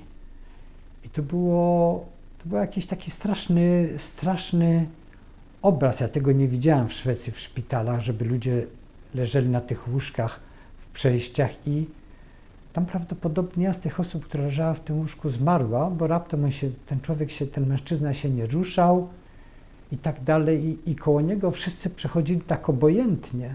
Siostry przechodziły, nie zainteresowały się tym i to było jakieś takie uczucie, jakieś takie tragiczne. Widziałem, co ci ludzie przeżywają i to otworzyło mnie w jakiś sposób. I po tej historii, którą zobaczyłem w szpitalu, po tych rzeczach, że przychodzą ludzie, którzy dają prezenty siostrom, żeby ta siostra się opiekowała jakimś krewnym, który leży w sali chorych, potem ja się zmieniłem. Mój stosunek się do tego zmienił jakoś tak. Zacząłem odczuwać żal. Żal mi się zrobiło tych wszystkich ludzi, którzy muszą przeżywać tą nędzę, jakieś takie upokorzenie. Oni pracowali tu całe swoje życie, oddali całe życie pracując dla Polski, budując Polskę, robiąc wszystko dla Polski. To nawet nie mają możliwości leżeć w szpitalu w jakiś taki ludzki sposób. To było coś, co mnie otworzyło, ale do tego momentu to ja byłem zupełnie zamknięty. Ja prawie z nikim, dosłownie z nikim obcym nie rozmawiałem po polsku. Także to było ciężko. Dopiero ten wypadek mnie otworzył. Niestety później te historie, te problemy zdrowotne z mamą się powtórzyły. Mama zmarła kilka lat później. Mimo tego, że miała pozwolenie na przyjazd do Szwecji, ja jej załatwiłem wszystko. Chciałem, żeby nas przyjechała. To ona się bała przyjechać, tak, nie wiem. W Polsce istniały jakieś takie poglądy, że na Zachodzie jest ciężko żyć. Z chwilą, gdy się jest chorym, to nie ma się pomocy socjalnej, nie uzyska się pomocy i tak dalej. Nie chciała może być jakimś balansem dla nas, znaczy obciążeniem. Może dlatego się bała. I to zajęło kilka lat i później mama miała inne historie zdrowotne i zmarła niestety. Znaczy też jej pomagałem. Przysłałem jej lekarstwa ze Szwecji do Polski. Niestety to okazało się, że to były złe lekarstwa wypisane przez lekarzy polskich. Ja jej kupiłem w Szwecji, wysłałem. Także po tych historiach może mój stosunek się zmienił. Zrobiłem się tak bardziej tolerancyjny chyba. I się widziało ludzi. Faktem jest, że jak z czasem spotykałem jakichś kolegów i tak, później przy pogrzebie mamy swoich znajomych, starych przyjaciół z liceum, to byłem dużo bardziej otwarty, jakoś tak normalnie to się odbyło. Z tym, że mimo wszystko zawsze po każdym przyjeździe do Polski to się czuło, że jednak to jest dobrze mieć bilet powrotny do Szwecji, do domu, na samolot, bilet powrotny. Teraz też tak jest? No teraz to jest może inaczej. Teraz to się tęsknię za spotkaniem rodziny, dzieci, wnuków. No tak. Także nie, w tej chwili to jest sytuacja inna. Ja muszę przyznać, że byłem też bardzo odczułem tą rezerwację w inny sposób do chwili, gdy ja po raz pierwszy do Muzeum Polin przyszedłem. To było chyba 3-4 lata temu. Jakoś tak się odczuwało, że może idea budowania muzeum jest troszkę, że myśli polityczne leżą z tyłu za tą ideą budowania tego muzeum. I dlatego to nie była specjalna atrakcja przyjechania, zobaczenia muzeum, z tym, że jeden z krewnych, to znaczy moi krewni, którzy mieszkają w Izraelu, jeden z nich, mój, nie wiem jak to będzie po polsku, syn mojego kuzyna mieszka w Göteborgu i jego syn, znaczy to jest mniej więcej jak mój syn, powiedział, wiesz co, ty mówisz po polsku, ja byłem w Polsce, raz mi się podobało, chodź pojedziemy razem do Polski. No i on się nazywa Ram i on mi tam ględził, mówi, chodź pojedziemy. Mówię, okej. On szybko załatwił bilety, przyjechaliśmy tutaj do Warszawy i pierwsze co zrobiliśmy, przyszliśmy do muzeum, do Polin. To było bardzo ciekawe, bo to jest troszkę inne muzeum niż wszystkie inne muzea. Może nie ma tylu starych eksponatów, to jest dużo opowiadań, dużo jakiejś historii, opowiadań starych czasów, jak co się stało. Także troszkę ja odczuwałem, że tu jest trochę pusto w muzeum. Z drugiej strony ja zobaczyłem ludzi, którzy są w muzeum, oglądają wystawy i to byli inni ludzie niż się ja tego spodziewałem. Na przykład widziałem jakieś siostry zakonne, chodziły, oglądały eksponaty. Widziałem młodych ludzi, którzy sami na własną rękę przychodzą, oglądają rzeczy, które ich interesowały tam. I wtedy zrozumiałem, że muzeum też ma jakąś taką funkcję informacyjną, opowiadać o tym, co tu się stało, co ludzie, którzy tu żyli, przeżyli albo nie przeżyli. I wtedy, widząc to zainteresowanie ludzi zwykłych, takich nie tylko Żydów, to mnie, nie wiem, to też spowodowało, że ja zmieniłem jakieś takie nastawienie i do muzeum, i do wszystkich innych historii. Zainteresowanie historiami Żydów było większe wtedy, 3-4 lata temu, to kiedy to było? To były 75, nie, 2015-16 mniej więcej. I to zmieniło też moje ustawienie. Ja odwiedziłem tą miejscowość, gdzie mój pradziadek się urodził i razem, znaczy na prośbę tego mojego krewnego, tego Rama, tego chłopca, pojechaliśmy razem do Krakowa, wróciliśmy tutaj, także to było bardzo, bardzo intensywne i wtedy potem tak się złożyło, się dowiedziałem, że moja szkoła organizuje corocznie spotkania naszych licealistów.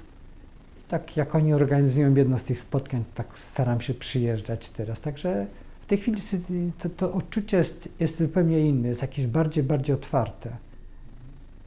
A czy podczas tych spotkań z liceum, czy po pierwsze, czy oni wiedzą, dlaczego Pana dawni koledzy, koleżanki, dlaczego Pan wyjechał i czy Państwo o tym rozmawiają? No więc oni wiedzą dlaczego, z tym, że może oni widzą to inaczej niż ja, prawda? Bo ja stwierdziłem, spotykając się z niektórymi znajomymi, jak się mówiło o antysemityzmie, to ich to strasznie bolało, to słowo antysemityzm. I oni się nie zgadzali, szczególnie gdy się mówi o antysemityzmie w Polsce, to od razu się czuło i słyszało reakcję negatywną z ich strony. Jakoś ludzie nie zdawali sobie z tego sprawy, że te historie, które się stały po marcu, to miały jakieś inne podłoże. To były czyste antysemickie historie, wyrzuca się z pracy ludzi. Także my nigdy nie rozmawialiśmy jak o antysemityzmie. Z drugiej strony jeden z kolegów powiedział mi, was wyrzucono z Polski i tak dalej. Jakoś tak bardzo pozytywnie. I ja z nim rozmawiałem na ten temat, nie skarżyłem się, bo nie wiem, jakoś ciekawie było rozmawiać o tych rzeczach dzisiejszych. Okazało się później, że jego córka wyszła za mąż za jakiegoś chłopca z Izraela. Oni tu mieszkają teraz razem w Warszawie. On widział te wszystkie problemy inaczej, on słyszał o tych rzeczach inaczej. Drugi z moich kolegów, którego właśnie dzisiaj odwiedzę, też słyszał, mówi o starych latach. On mówi o tych latach, gdzie niby komuna kierowała tym wszystkim. W każdym razie my nie mówimy o tym w ten sam sposób, my mówimy o tych starych czasach, o nauczycielach. Nikt mnie nie pyta o moich uczuciach, czy coś takiego. Także mówi się o nowej Polsce, nie mówi się o starych problemach i nie nazywa się tego po imieniu. Prawdopodobnie. Ludzie są zainteresowani, może co robisz i tak dalej, ale nie wiem, bo z drugiej strony jakoś nikt nie pytał mnie, co ja robię, ja tam opowiadałem czasami. czym się zajmowałem, czy czym się zajmuję, bo w końcu w naszym środowisku, na przykład w Göteborgu, wiele ludzi robiło fantastyczne rzeczy po swoim przyjeździe tam. Mam kolegów, którzy opracowywali bardzo specjalne systemy komputerowe na przykład ten kolega, o którym wspomniałem, Heniek Rubinstein, opracował jakiś taki system komputerowy do pomocy ludziom, którzy mają problemy ze słuchem. Dzięki temu systemowi, który on zrobił, można było przekazywać wiadomości drogą telewizyjną do komputerów, które są podłączone do anten telewizyjnych, i te wiadomości zostały przekształcone na głos, znaczy na audio. Także osoby, które nie potrafią czytać, mają problemy, mają problemy z oczami, nie potrafią czytać, mogą słuchać wiadomości, które tygodniki, gazety przesyłają i tak dalej. I Henik był jedną z jeżeli nie pierwszą osobą w Europie, który taki system stworzył. Także wiele z ludzi zrobiło fantastyczne rzeczy i no nie wiem, jakoś tylko my o tym wiemy, tam między sobą, nikt się tym nie interesuje. No, może to nie ma znaczenia. W każdym razie na tych naszych spotkaniach to się raczej o takich codziennych rzeczach mówi, o starych nauczycielach i starych problemach. Między innymi okazało się, że ten gmach, w którym nasza szkoła się mieściła, to był stary gmach, którego właścicielem był petersburski, stary kompozytor przedwojenny. Nigdy nie wiedzieliśmy o tym i tak dalej. No w tej chwili tam jest jakiś napis, który o tym świadczy. Także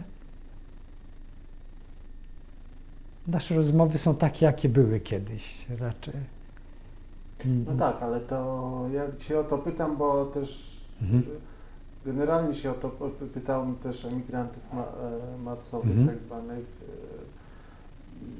i kilka osób mi mówiło jakby o tym, że albo ten temat jest, że czy nawet są osoby, które emigrowały po marcu i współpracują z Polską zawodowo albo naukowo, natomiast ten temat jest jakby takim tematem całkowicie, nie chcę powiedzieć, że tabu, ale tematem, o którym... temat naszego wyjazdu. Tak, o którym się nie rozmawia i tak naprawdę bardzo wielu z nich, a mi opowiadał też jakichś młodszych kolegach w kręgach naukowych, którzy w ogóle nie mają zielonego pojęcia, dlaczego on mieszka chyba we Francji, tak, profesor. To jest jakby, no, bo też to, o czym Pan mówi, no to jest to myślę, o czym my chcemy też w muzeum mówić, to jest jak zdolność spojrzenia trochę, spróbowania spojrzenia z trochę właśnie tej innej trochę perspektywy. Ze zrozumieniem. Tak, zrozumienia po prostu. Bo ja chciałem też zapytać, Pan wspomniał na naszym spotkaniu, i to dotyczy samego muzeum, ale też tej ostatniej wystawy marcowej, bo Pan powiedział coś takiego, że na początku jednak były pewne te środowiska państwa emigracyjne, odnosiły się do tego z dystansem, tak? Że, emigracyjne w Szwecji? Tak. Coś takiego Pan wspomniał, to znaczy mnie to bardzo interesuje. Czy były jakieś oczekiwania i też jakie były... Bo to jakby, to jest bardzo ciekawe, tak? No bo to jest pytanie też o to, jak Państwo wtedy w takim razie myśleli o tym, jak to powinno być pokazane, żeby było pokazane prawdziwie i właściwie, tak? To znaczy szczerze. Nie. No więc w każdym razie, jak my przyjechaliśmy do Szwecji, mieliśmy kontakt z gminą żydowską i normalnie ze szwedzkim środowiskiem. I w tej gminie żydowskiej to wyglądało tak, że większość, właściwie prawie wszystkie rodziny tam są rodzinami, które mają jakieś początki, jakieś korzenie z Polski. Większość z tych osób przyjechało z terenów Polski albo tuż przed I wojną światową, albo po II wojnie światowej po obozach.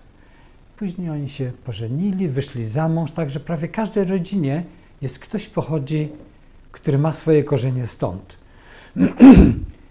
I jak się przyszło do tych środowisk, tych emigracyjnych, które przyjechały po wojnie tutaj, to oni się odnosili do nas z szacunkiem, z tym, że z taką pewną rezerwacją.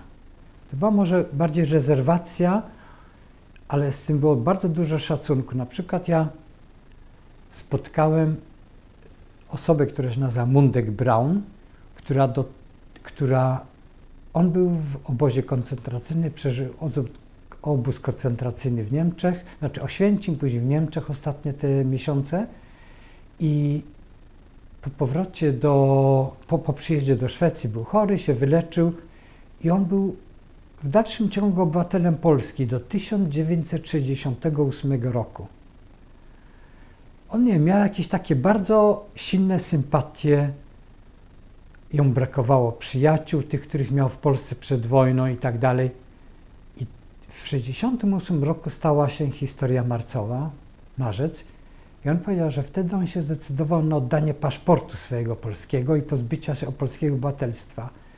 I Mundek został Szwedem, to znaczy on żył ponad 20 lat jako Polak w Szwecji, dopiero po 1968 roku zmienił to. Znaczy, to środowisko było, naprawdę oni mieli dużo respektu. Ja pamiętam, jak ja narzekałem, że ja nie dostałem pracy w IBM. Prawie po szwedzku nie mówiłem wtedy i się spodziewałem, że ewentualnie dostanę pracę z moimi umiejętnościami. To oni powiedzieli, słuchaj, nie przejmuj się. Takich firm jak IBM czy SAP, gdzie ja szukałem pracy, jest tutaj tak dużo, ty dostaniesz wcześniej czy później. Także oni odnosili się przyjaźnie do nas.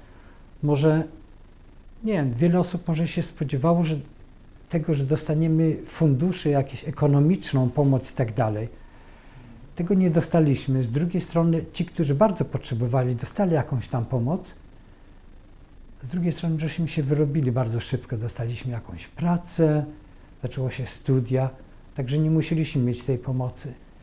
Ja bym raczej powiedział, że ich stosunek do nas nie był może nieprzychylny, był może z jakąś rezerwacją, ale z drugiej strony on był jakiś Oni rozumieli nas.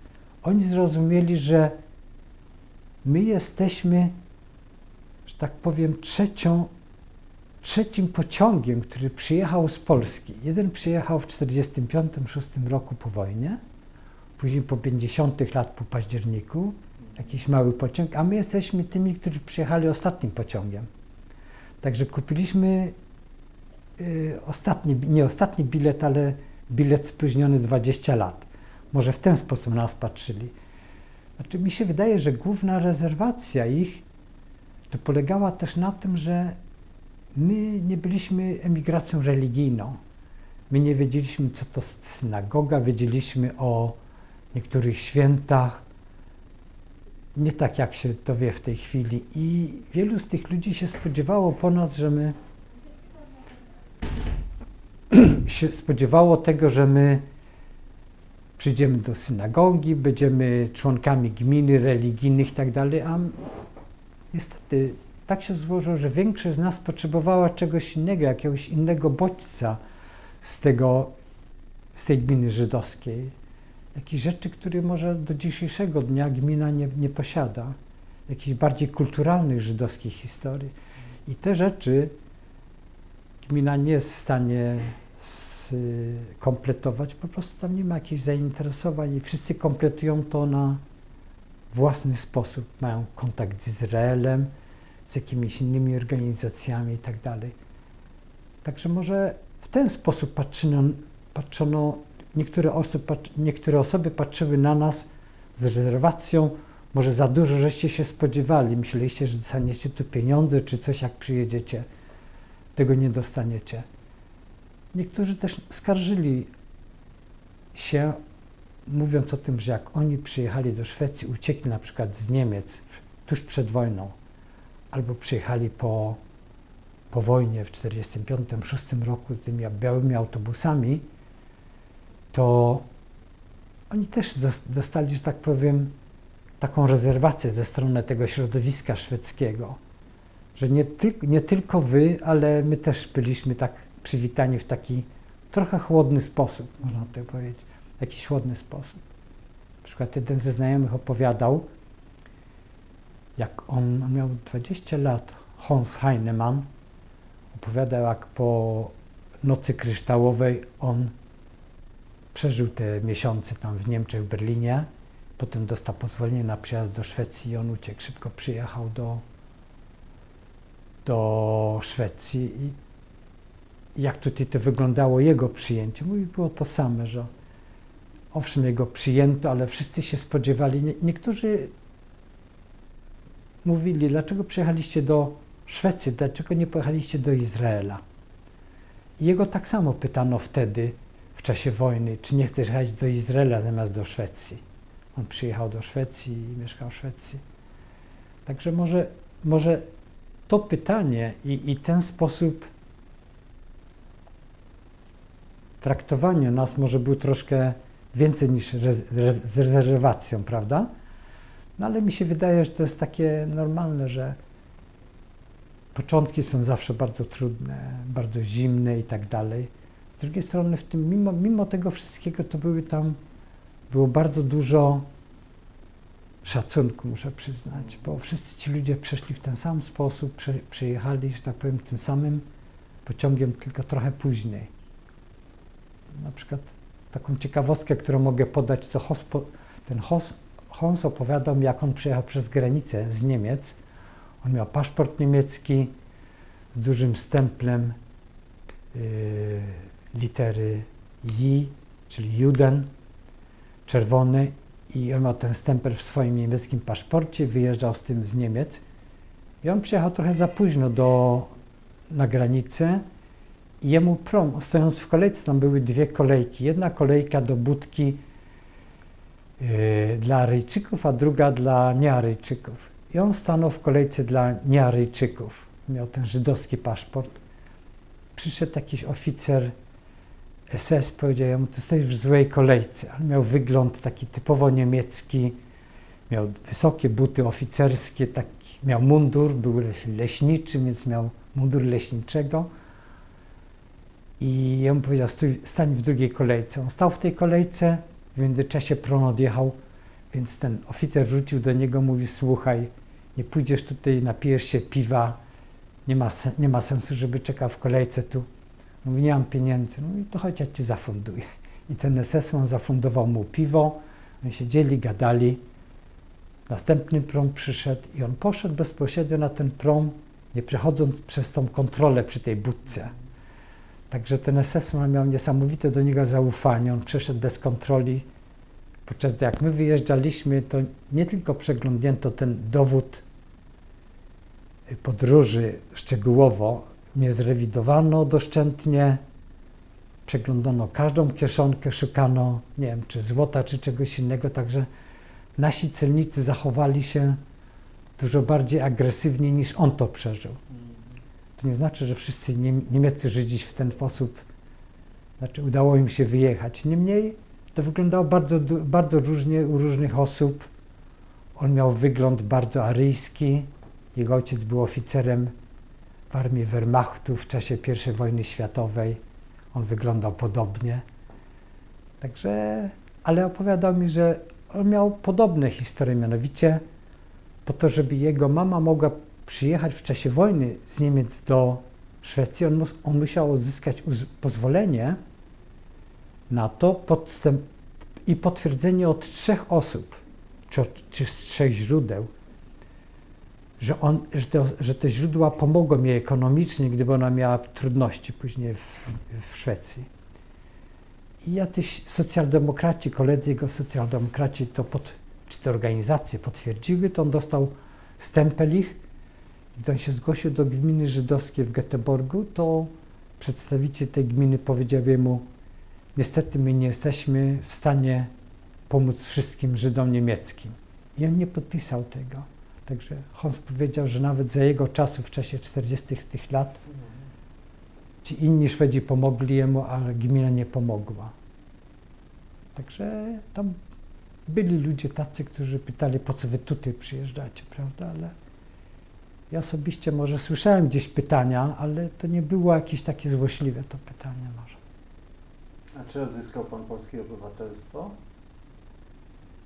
Znaczy ja się przyznam, że ja się nigdy nie interesowałem tym. Ja słyszałem, że jestem w stanie uzyskać obywatelstwo, z tym, że no nie wiem, jakoś w tej chwili to nie bardzo widzę, żebym miał potrzebę tego obywatelstwa, ja nie. Ja wiem, niektórzy znajomi to zrobili. Często to było tak, że oni posiadali jakąś rzecz tutaj w Polsce, na przykład znajomi podali, że oni mieli 2 domy tu w Polsce po rodzinie, jeden po ojcu, drugi po mamie i odzyskanie polskiego obywatelstwa pomogło im w załatwieniu tych administracyjnych spraw. Znaczy ten domek, który jest po moim pradziadku, ja widziałem, ja nie jestem zainteresowany, rozmawiałem z kuzynami moimi, oni powiedzieli, nie chcemy o tym słyszeć i nie interesują się tym. Nie wiem, nie specjalnie się interesowałem i tak z ręką na sercu to ja chyba, nie interesowałem się żadnym innym obywatelstwem. Jeżeli coś byłoby atrakcyjnego i egzotycznego, to ewentualnie izraelskie obywatelstwo, a nie polskie. Chciałem jeszcze zapytać na koniec o to środowisko, z którym ma pan kontakt, czyli środowisko emigrantów marcowych w Göteborgu. No jak państwo, że tak powiem, działają, to znaczy... Jak działamy, jak żyjemy, czy to jest robimy. zintegrowane, czy to jest środowisko... No więc tak się śmiesznie złożyło, że gdy nasza migracja przyjechała do Szwecji, to się okazało bardzo szybko, że w tej migracji jest bardzo dużo ludzi z wyższym wykształceniem, czy dobrze wykształconych, czy studiujących. Trafiliśmy na ten obóz, na bardzo specjalny obóz języka, intensywny obóz języka szwedzkiego. Po nauce tam żeśmy zaczęli studiować i w czasie tego obozu, byliśmy na wyspie Marstrand pod Göteborgiem. Ta wyspa ma pewną specjalną tradycję. Okazuje się, że Żydzi dostali pozwolenie na osiedlenie się w Szwecji w 1700 którymś roku, pod koniec 18 stulecia. I Marstrand było małe miasteczko, to jest wyspa, tam jest miasteczko podzielone. Część miasteczka leży na tej wyspie, a część na stałym lądzie. I wtedy, w tym czasie, to było takie Portofranco. To była miejscowość, w której można było zamieszkać Żydom bez jakiegoś pozwolenia osiedlenia się w Szwecji. I tam pierwsze osiedlenia się Żydów w Szwecji to były właśnie przez Marstrand. Wielu kupców żydowskich z Danii czy z Holandii, jak oni zaczęli się interesować mieszkaniem w Szwecji, czy przyjechali z rodzinami, to oni mieszkali w Marstrandzie. I 200 lat później nasza emigracja spotkała się w Marstrandzie, w tym samym Marstrandzie. Tam jest taka ogromna twierdza na skale na tej górze. I w piwnicach tej twierdzy, czy twierdzy, była pierwsza synagoga w Marstrandzie, czy nawet w Szwecji, w Göteborgu. I ten los tak się złożył, że nasza emigracja miała ten kurs językowy właśnie w Marstrandzie.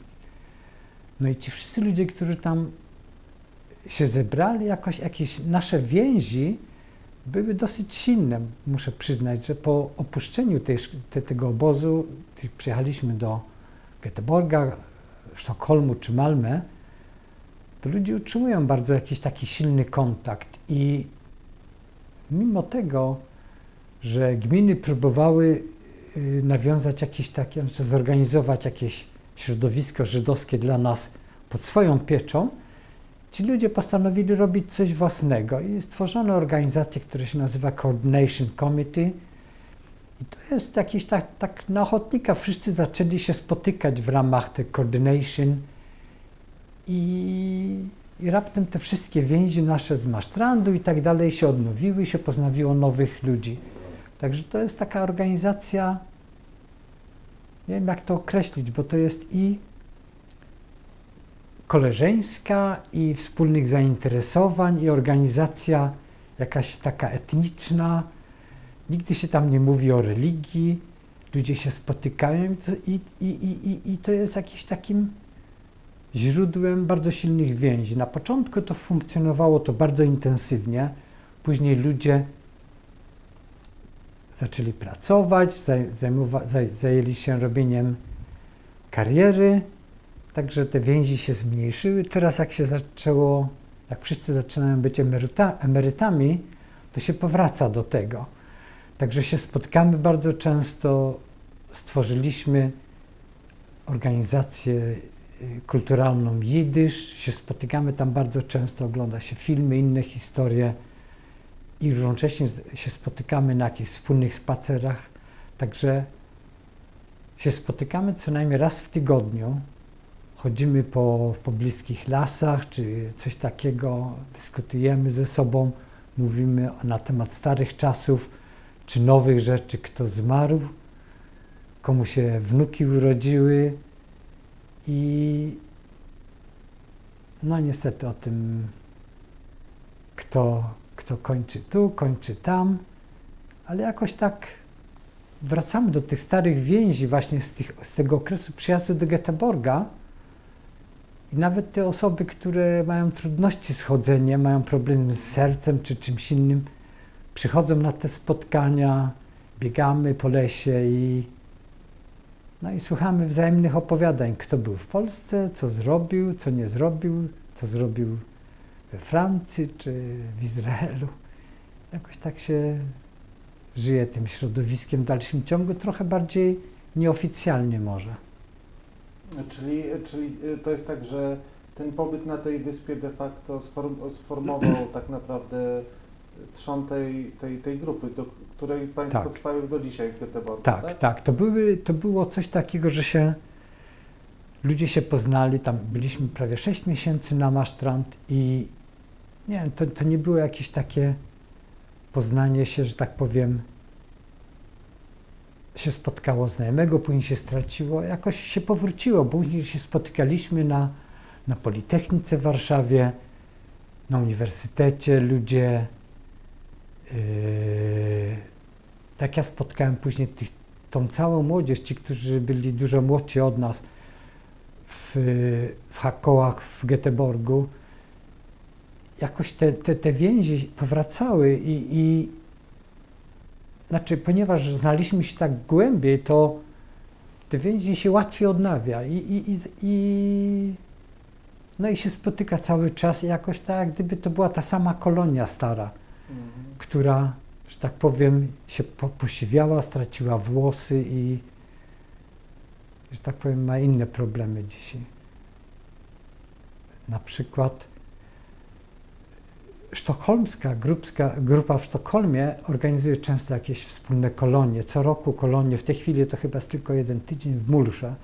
To jest około 150 km poza Göteborgiem. Ja widzę, że ja osobiście nie jeździłem na te kolonie, później pod namową jednego z kolegów, Jurka Naftalina, jeździmy tam raz na dzień, się spotka znajomych i to wystarczy, wracam do domu razem z nim. Ale tam się spotyka ludzi, którzy się znają ze szkoły jeszcze. Ludzie na przykład, którzy są z Warszawy. I to, co mnie uderzyło, oni się nawet może nie spotykają często w Sztokholmie. Oni się spotykają dopiero wtedy w Mullsjö i oni tam jadą tylko, znaczy może nie tylko, ale jednym z głównych powodów to jest to, że oni kiedyś razem na wspólne kolonie wyjeżdżali.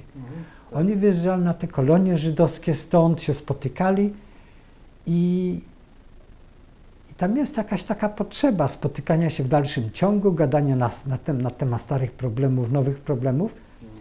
I mi się wydaje, że te właśnie korzenie, które się wtedy zaczęły rosnąć, też były jakieś bardzo silne i ta grupa w Mullsjö się spotyka w swój sposób. Tam się spotykają nasi znajomi z Göteborga też, ale głównie po to, żeby spotkać tych starych swoich kolegów ze szkoły, z kolonii żydowskich. Także nawet ten pobyt na Masztrandzie,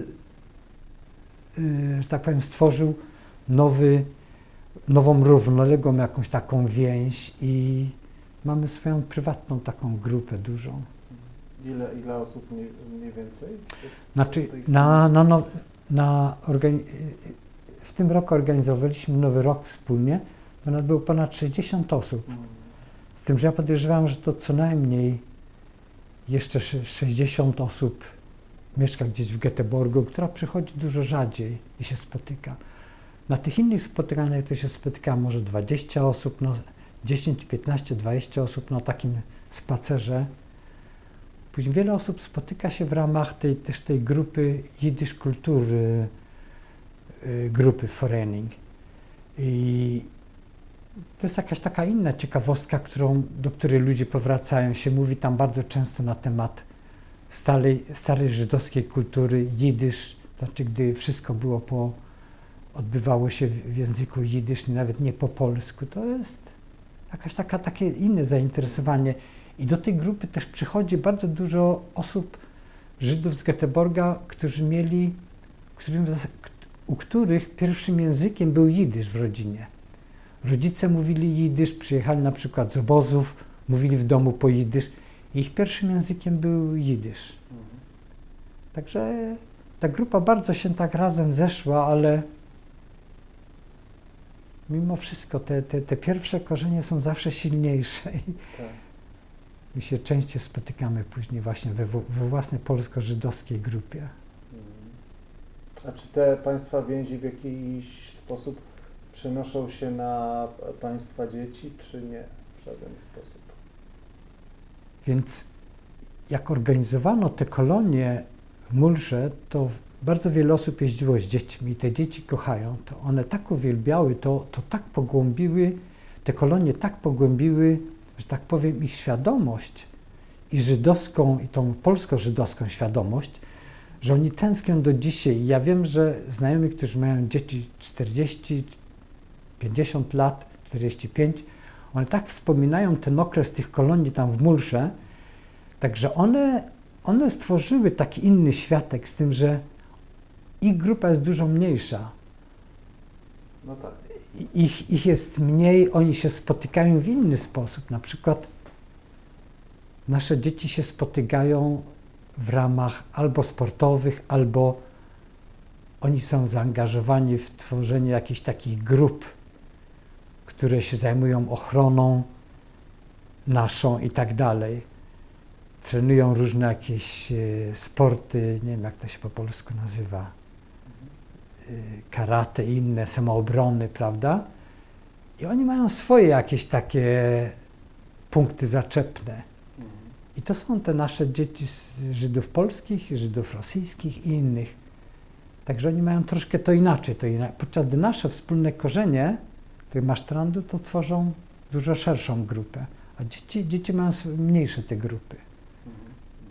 Z tym, że nasze dzieci są bardzo świadome tego wszystkiego i to do tego stopnia, że niektórzy z nich nawet do Polski nie chcą jechać. Gdzieś słyszeli w rodzinie jakieś negatywne opowiadania, to oni są dosyć zarezerwowani, często po polsku nie mówią. Z drugiej strony, jak ta rezerwacja mija i gdy oni przyjeżdżają do Polski, coś widzą, jakąś taką ciekawość zaczyna w nich budzić i tak na przykład ten chłopiec, z którym byłem w Polsce tu 3 lata czy 4 lata temu, to strasznie chciał, żebyśmy jechali tu, tam do Krakowa zobaczyć, jak to wygląda. Chodź, pomóż mi kupić barszcz, bo tutaj jest bardzo dobry i tak dalej. Także oni mają zainteresowania, trochę inaczej to wygląda niż u nas. A Pana dzieci interesują się? No, Czy były w Polsce? Tak, ja mam syna i my byliśmy raz razem w Polsce. I dla niego to było bardzo ciekawe. Byliśmy w Sopocie, byliśmy w Warszawie tutaj. On się nauczył po polsku takich słów łap gołębia. oglądał telewizję, to akurat były takie filmy rysunkowe, gdzie łapano gołębia. I dla niego to było ciekawe. I on chciałby przyjechać ze mną, między innymi jakieś interesy tutaj robić, poszukać. Jedną z rzeczy, którą się zajmują, oni tam chcą sprzedawać takie małe domki i tak dalej. Chciał zobaczyć, czy tu można znaleźć producenta ciekawego. I on by chciał też przyjechać kiedyś, z tym, że ja przyjadę z nim jakoś sam, żeby przyjechać, żeby nie biegać za dużo za tymi interesami. Chciałbym przyjechać do tych starych miejsc. Także go to interesuje, ale to może nie jest takie silne jak u nas, u tej starszej generacji, że to jeszcze jest uczucie. To nie jest ciekawostka, ale jeszcze jest jakieś takie uczucie, że się spotyka coś znajomego, jakichś kolegów czy coś takiego. No ale on ma pewnego rodzaju Znaczy, on ma świadomość. Tak, świadomość i zainteresowanie, także to gdzieś przychodzi do mnie i mówi: słuchaj, mam teraz kontakt tutaj w mojej firmie z kimś, kto pracuje w Warszawie. Jak się mówi po polsku, to właśnie. I później rozmawia z tym człowiekiem i jemu tam składa życzenia czy coś po polsku. Przez internet, przez Skype czy coś takiego, czy jak oni pracują razem. Także nie mają swojej więzi. Nie, ta ciekawość istnieje, z tym, że to jest troszkę inaczej. To jest bardziej ciekawość niż jakieś takie głębokie uczucia, czy coś takiego może. No tak, znaczy to... Ja muszę powiedzieć, to chyba panu mówiliśmy ostatnio, że myśmy, będąc w Szwecji, 2 lata temu, zbierając materiały właśnie na tę wystawę marcową, nie zrobili dużo, ale kilka takich wywiadów z pokoleniem pana dzieci i były to bardzo, bardzo interesujące rozmowy, naprawdę. Znaczy pokazały pewnego rodzaju właśnie świadomość, ale też te kwestie, też nawet jak się na to spojrzy, tak bardzo ciekawe jest porozmawiać z nimi na temat choćby tego, jak oni dorastali właśnie, wychowywani przez państwa, tak, gdzie tam pojawiają się te różne kwestie, a to języka, i to też jest bardzo takie, myślę, bardzo ciekawe i bardzo ważne w tej całej historii. A poza tym, no, ja mówię, że dla nas, dla muzeum, to jest też taka, myślę, po prostu jako grupa ciekawa odbiorców. Informacja, a oni jako grupa odbiorców też w przyszłości, czy już teraz. Tak, nie, więc oni są zainteresowani historią. Na przykład jeżeli chodzi o język, to tak to wygląda, że najczęściej, jeżeli małżeństwa były mieszane, szwedzkie, polskie, to już tam nie mówiono tak dużo po polsku, na przykład u mnie. Także mój syn nie mówi po polsku. Podczas gdy, jeżeli były polskie małżeństwa, to one zawsze rozmawiały z dziećmi, te dzieci się uczyły po polsku. Albo, powiedzmy sobie, to pierwsze dziecko. To zawsze mówiło po polsku. Wtedy rozmawiało z rodzicami po polsku i tak dalej. Gdy się urodziło następne dziecko w takiej rodzinie, to ono zaczynało po polsku, ale wtedy te dzieci ze sobą zaczynają bardziej po szwedzku rozmawiać. Także ten język zanika między nimi i się przestawiają bardziej na szwedzki. I wtedy to najstarsze dziecko zna lepiej polski, to młodsze trochę. Także to jest tak trochę... Tam też rola pokolenia pana rodziców też, mi się wydaje, była ważna. Tak. W momencie właśnie, kiedy te dzieci się urodziły i... Tak, one rozmawiają z dziadkami swoimi i to było też ciekawe, bo na przykład moja siostra ma 2 synów, oni się wcześniej urodzili, znaczy niż mój syn, to tam było bardzo duże kontakty między nimi i moim ojcem i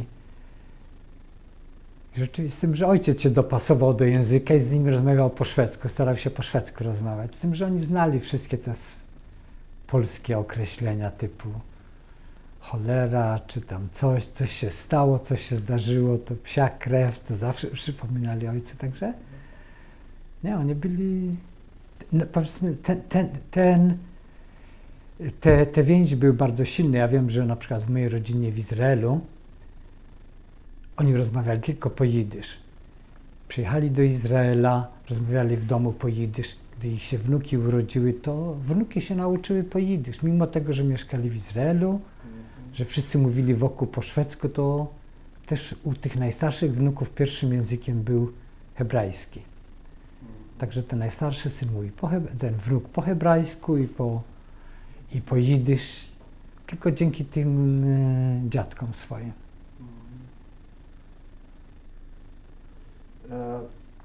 Panie Zygmuncie, dziękuję bardzo. Znaczy Zygmuncie, dziękuję. Dziękuję. Czy chciałbyś coś dodać jeszcze na zakończenie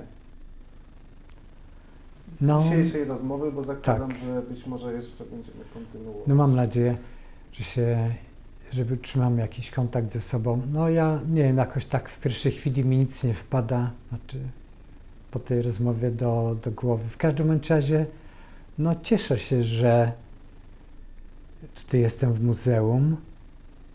Tak wspominałem poprzednio, podczas mojej pierwszej wizyty w muzeum, ten mój stosunek i do Polski, i do jakichś takich tych nowych trendów w Polsce się bardzo zmienił.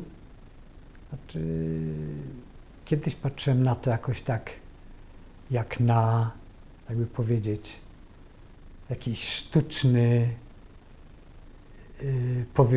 powiew wiatru, nowe tendencje i tak dalej. Podczas gdy będąc tutaj widziałem pewne rzeczy, to mi się jakoś tak ciepło zrobiło na sercu, że wiele osób się interesuje tym i one nie są zmuszone do interesowania się tymi rzeczami, historią Żydów i tak dalej. I to,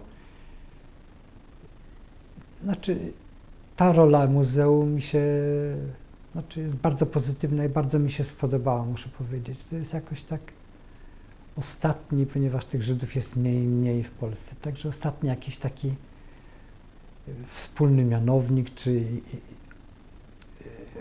że tak powiem, źródło informacji o tej dużej kulturze mniejszościowej w Polsce żydowskiej.